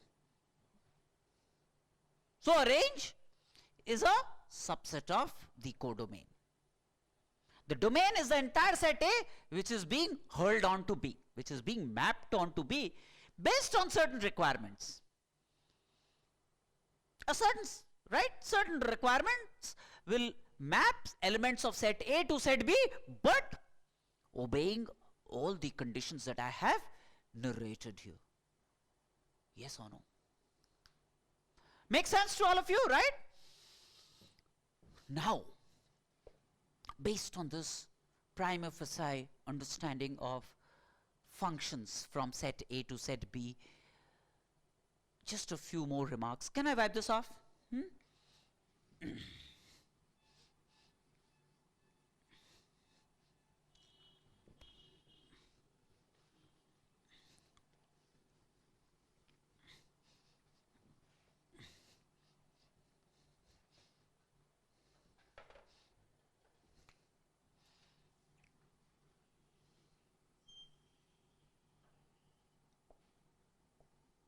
Set A to set B.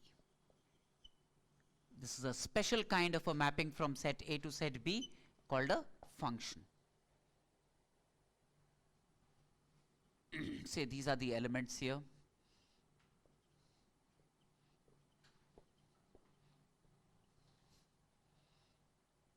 And these elements are mapped to elements there.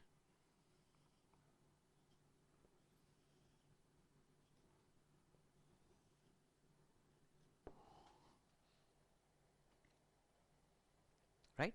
Every element of A is uniquely consumed by some element of B. Right? No element in A has more than one pre-image. No element in A has more than one pre-image, but every element of A has exactly one image in B. Has exactly one image in B. Now, so this is a function. This is a function. It meets a requirement of the function, right? Let me call this, say, A1, A2, A3, A4. This is like B1, B2, B3, B4 and B5. These are the elements. Now, what's the domain of this function? The domain of this function is A1, A2, A3, A4. That's the domain of this function. What's the codomain of this function? The codomain of this function is the entire set B, B1 to B5.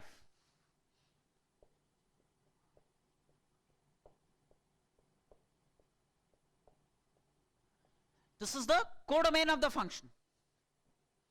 What's the range of this function?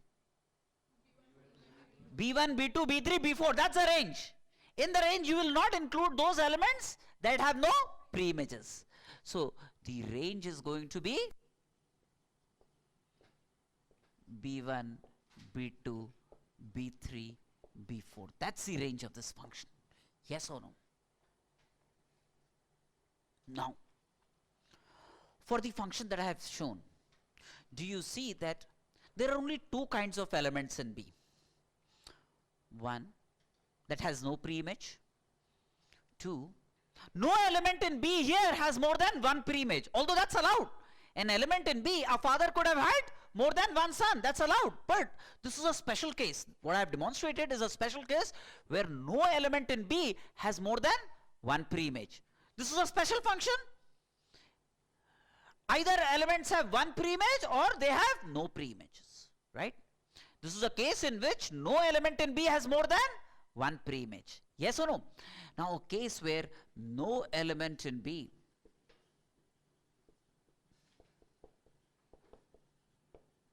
has more than one pre-image,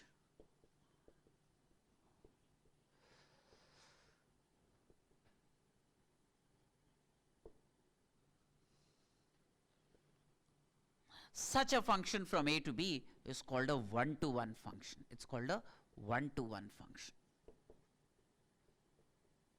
It's a one-to-one function from A to B. It's a one-to-one function from A to B.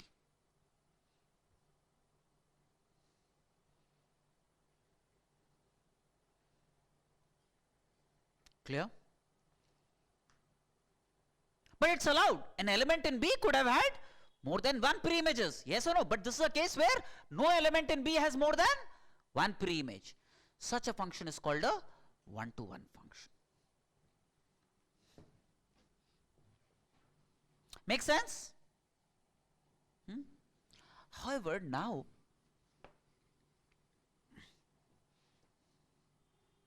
if I had something like this,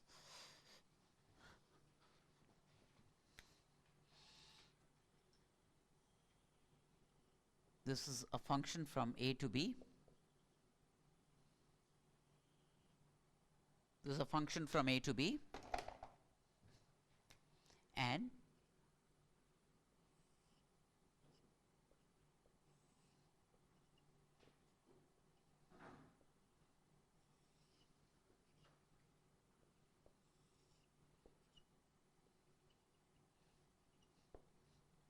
these dots represent elements of A and B. Do you realize that there is one element in B which has more than one pre-image? This is still a function from A to B. Do you realize that? No element in A has more than one image. And every element of A indeed has an image. Right? But in contrast to the previous description, this has one element in B that has more than one pre-image. Right? And such a function is called a many-to-one function. Many-to-one function. Write down. It's a many-to-one function from A to B. If there is at least one element in B, if there is at least one element in B, if there is at least one element in B that has more than one pre-image in A, that has more than one pre-image in A, then the function is called a many-to-one function. It's called a many-to-one function.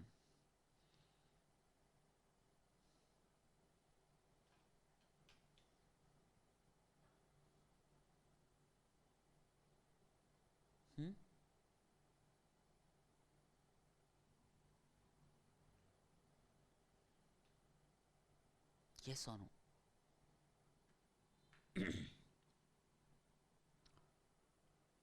So I could have had a one-to-one function from A to B in which no element of B has more than one pre-image. And I could have had a many-to-one function in which there is at least one element in B which has more than one pre-image. Then that function from A to B is called a many-to-one function. It's called a many-to-one function. Clear?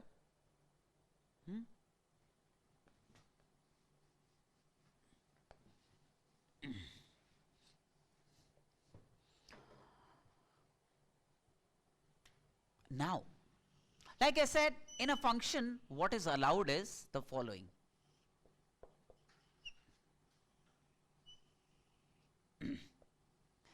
What is allowed is an element in B could have more than one pre-image, or there could be an element in B that has no pre-image. That's allowed in a function, right? This is a function, and you can see it's a many-to-one function. It's a many-to-one function. This, that's the codomain of the function, but the range of the function is this. That's the range of the function. Domain of the function is this, and this. That's the range, domain of the function. Right now? Now, I could have had a function from A to B. I could have had a function from A to B as follows.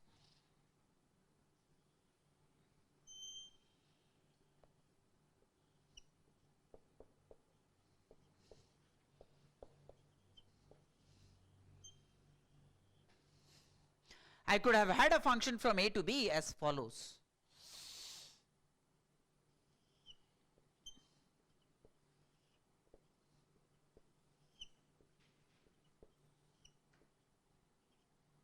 Do you see? Every element of B has at least one pre-image. This is a case where every element of B, has at least one pre-image, right?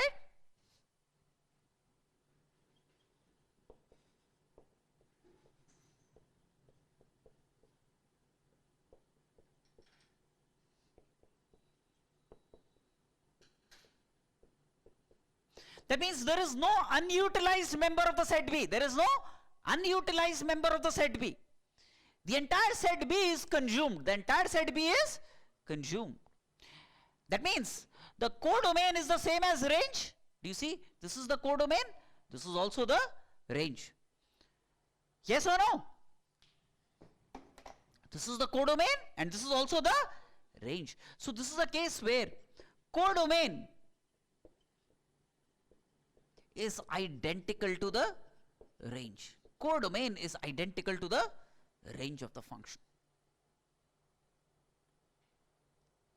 The codomain is identical to the range of the function. Such a function is called an onto function. An onto function or a surjective map. Onto function or a surjective map or a surjection.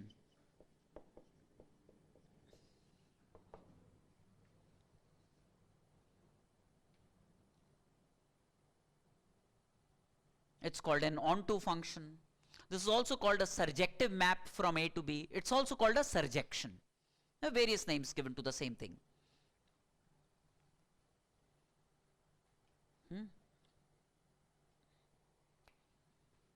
Okay, now tell me, if this is a mapping from A to B,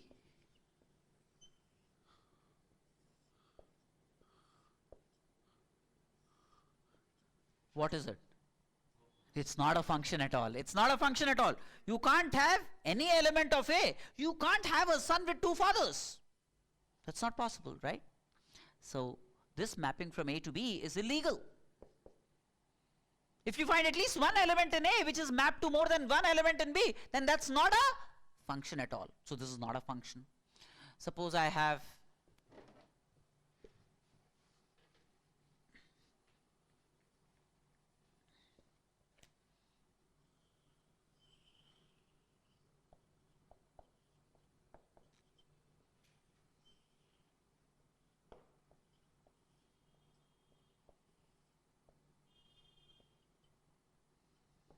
how about this? Hi, a son without a father. Where did it come from? It could have happened only in days of Kauravas and Pandavas. God knows where those 100 people came from. But nevertheless, with existing known technology, it's not possible, right? So this is not a function, right?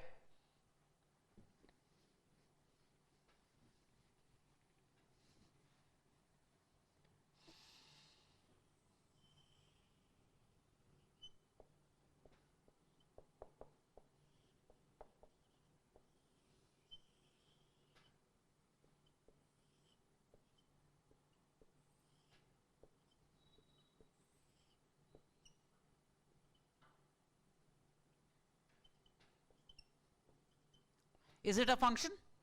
Yes, it's a function. What kind of a function? It's a one-to-one function. It's a one-to-one. And sometimes, you know, this one-to-one function is also called an injective map. It's also called an injective map. It's also called an injection. Injective map or an injection.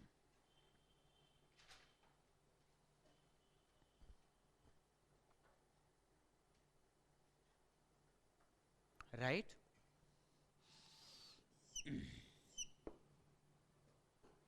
Now, my question is it onto? No. Why?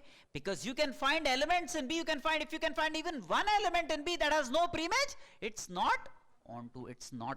That means it is not surjective. It is not surjective. If it is not surjective, sometimes it's also called into. What is not onto is called into. What's not onto is also called into. What is not onto, it's not onto. Therefore, it is not surjective. And what is not surjective is called into, is also called into. So this is a one-to-one into function. One-to-one into function.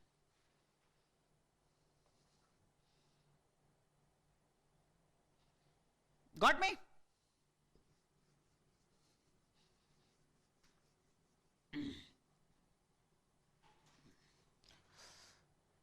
So far, so good. Makes sense to all of you?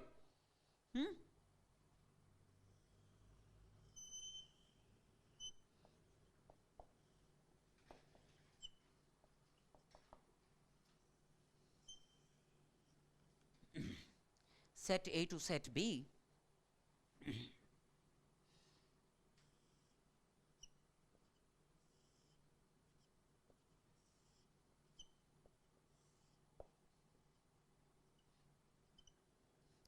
is it 1 to 1? No, many to 1, because there is at least one element in B which has more than one pre-image. So it's many to 1. Okay, is it surjective? Yes, because every element in B has at least one pre-image. So it is surjective. So it's many to 1 and surjective. What is surjective is also called onto.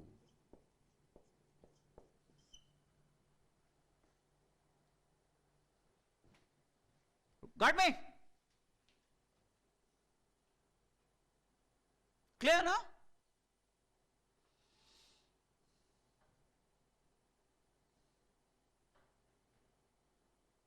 So two broad classifications. One is into, that is into onto, that's one kind of classification. The other one is 1 to 1 or many to 1, right? If it is like many to many, that will not be a function at all. Let's say this is also talking to this, then this is a relation. Many to many. It's part of the Cartesian product, but it will not be a function. It will not be a function. Now, what is conventionally done is, you know, this is a diagrammatic representation of a function from a set A to a set B. From a set A to a set B, this is a diagrammatic representation of a function. Now, there is a graphical mode. This is diagrammatic. There is a graphical representation also around it.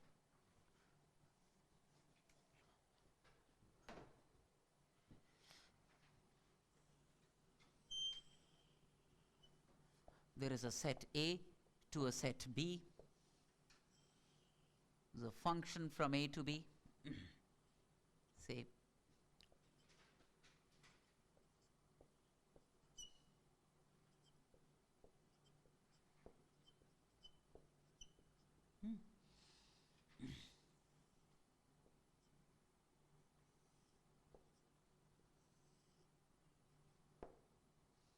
something like this.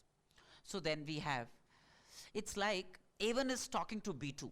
It's like A1 is an input to an operation. You know, to talk in terms of computer science, we say these are set of inputs and these are set of outputs, right? And it's like there is an input A1 given to a operation, and the output it produces is B2. So we say that, well, A1 is like an independent variable. These are set of independent variables. They are supplied as inputs. They are supplied as inputs. They are independent entities. And these are dependent entities. These are produced because of these, as a consequence of these. These are independent. These are dependent. These are produced when certain operations are performed on A1, A2, A3. You know what I'm saying? Say, when I say a certain operation is performed on A1 to produce an output B2, that is mathematically written as f of A1.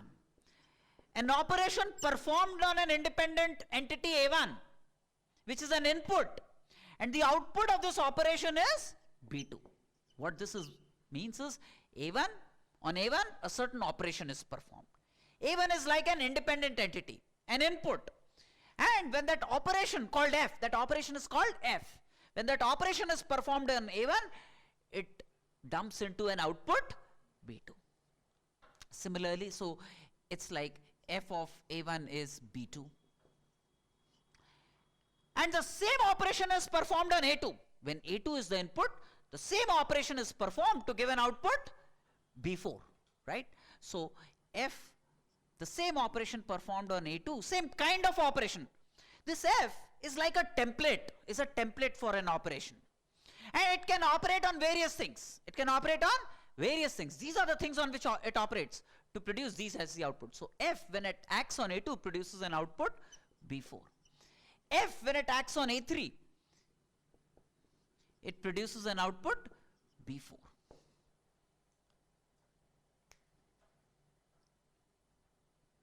These are my independent inputs called independent variable. These are dependent variables. These are the output produced. And not all of them will necessarily feature as output. Some of them will feature as output. F is a common template. Now there is a diagrammatic representation. The independent entities are plotted in the x direction. The dependent entities are plotted in the y direction. That means now if I want a graphical representation, Cartesian representation of this mapping from A to B via the function f, then that mapping is as follows.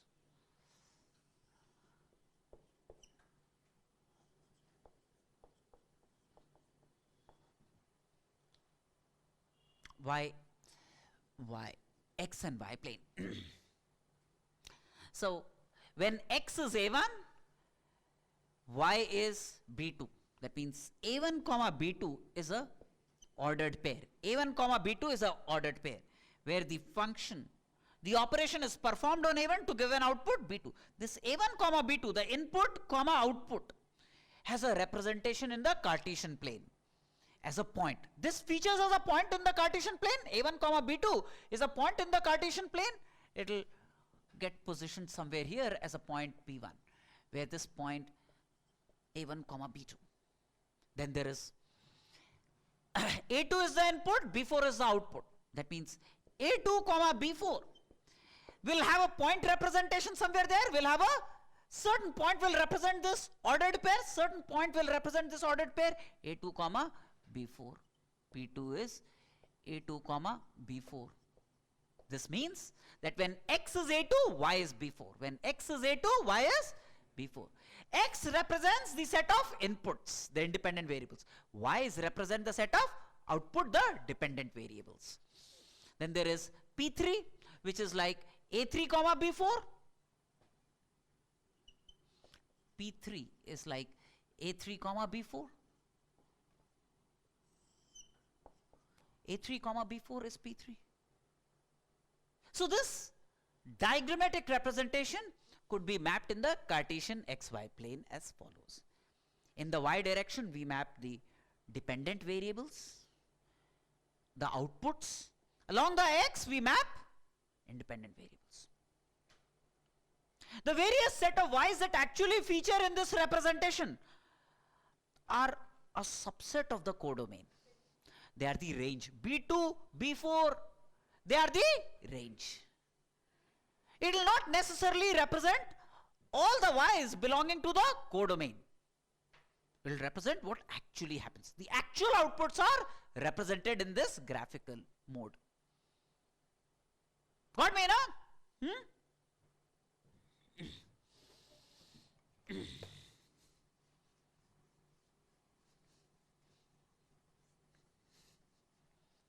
Say for example,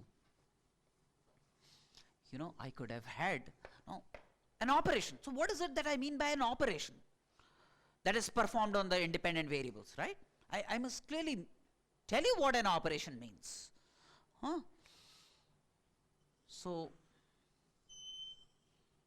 there is a set A, there is a template. This function is my template, which performs a common kind of an operation on all these elements, which performs a common kind of an operation on all these elements, right?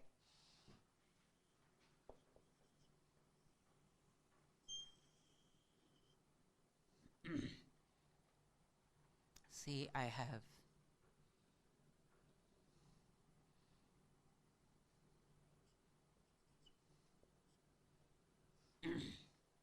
so these are like my various x's. These would be like my various y's, right?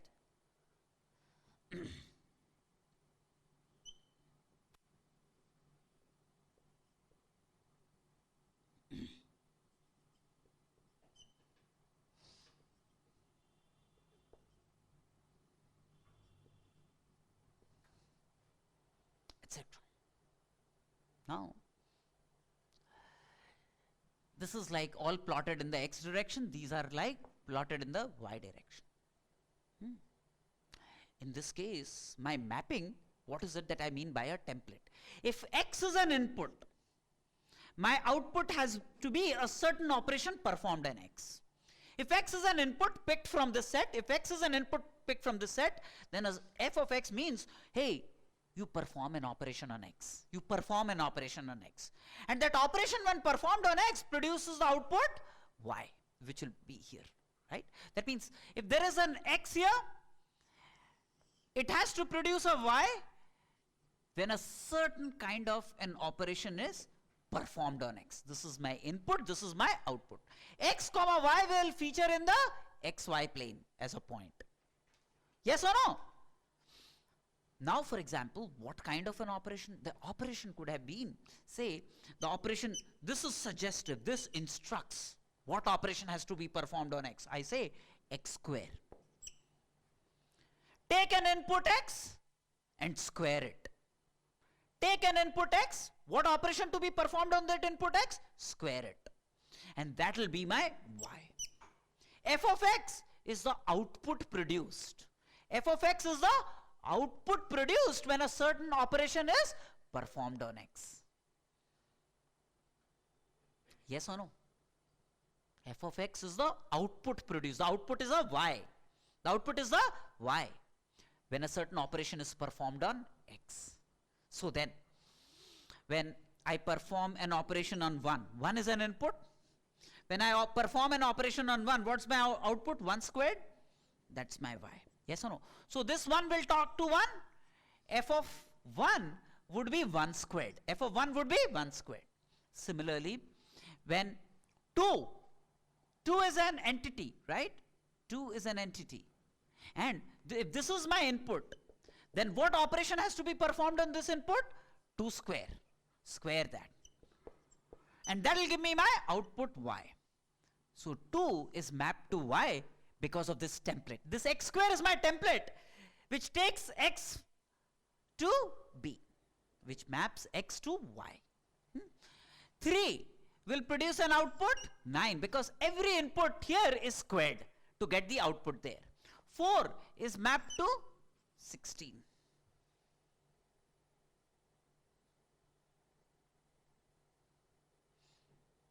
This is what I meant by an operation X square.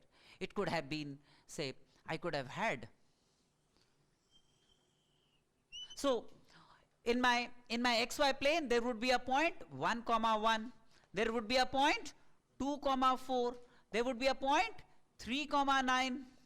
There would be a point 4, 16 in the graph of this. In the graph of this from A to B. The graph of this from A to B, let me tell you,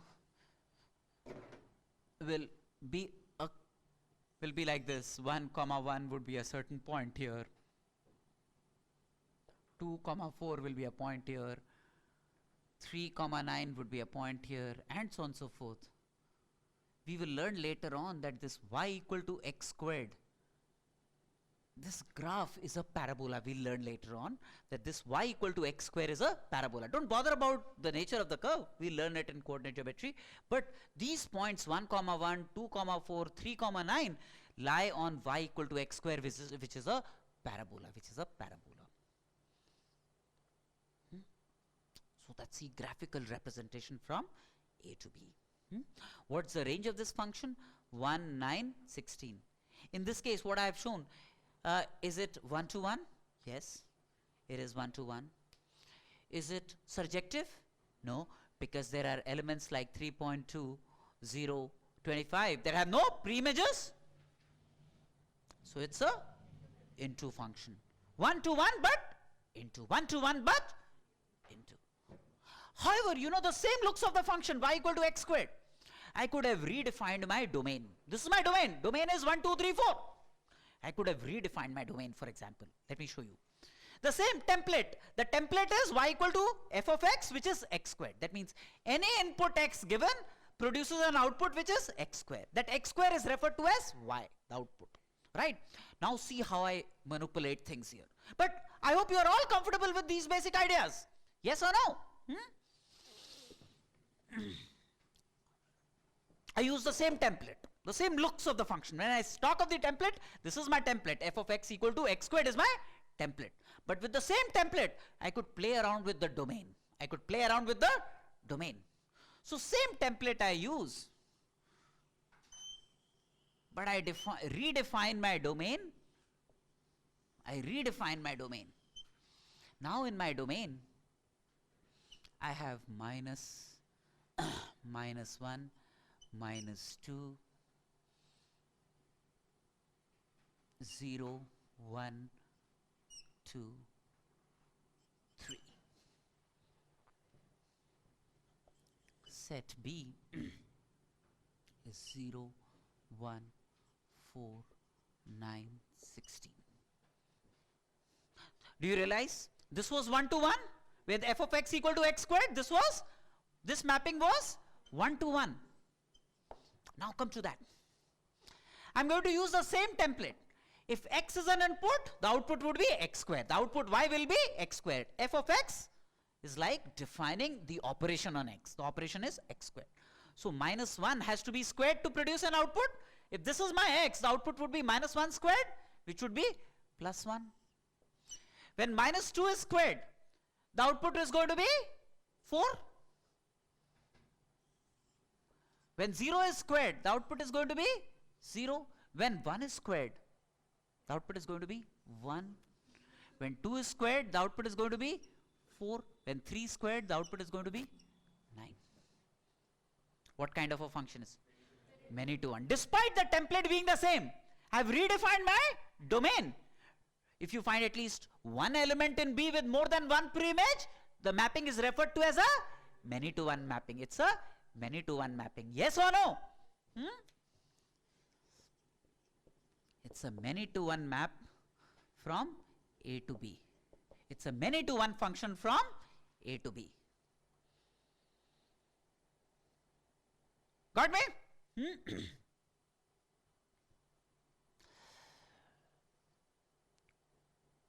But is it surjective?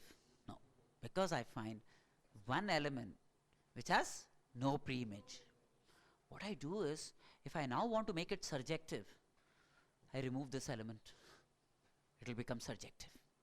I've redefined my codomain and the function is deemed surjective. Yes or no? So, the function is the same, f of x, which is x squared. That's the same template. But whether it's 1 to 1, many to 1, onto or not onto will depend on how I define my domain and codomain. It depends on definition of my domain and codomain. I have control over that based on a certain physical requirement. Yes or no? I mean, there could be a physical situation that is only capable of taking inputs like 1, 2, 3, 4. But there could be another physical situation which has capability of taking inputs like minus 1, minus 2, 0, 1, 2. Right? It will depend on that physical situation. You know, all these functions, etc., they're related to applications. Applications are real physical situations. Certain physical situations will give you the flexibility to have all these inputs, but certain physical situations will prevent you. I mean, if it's a physical situation where you are talking of, say, a certain distance, then distances can't be negative. Distances as inputs, they can't be negative. Distances as inputs can't be negative. So then, this would have to be the domain. But there can be a physical situation in which there could be, say, these inputs could be profits. Now, profits could be positive as well as negative. When profits are negative, they are losses.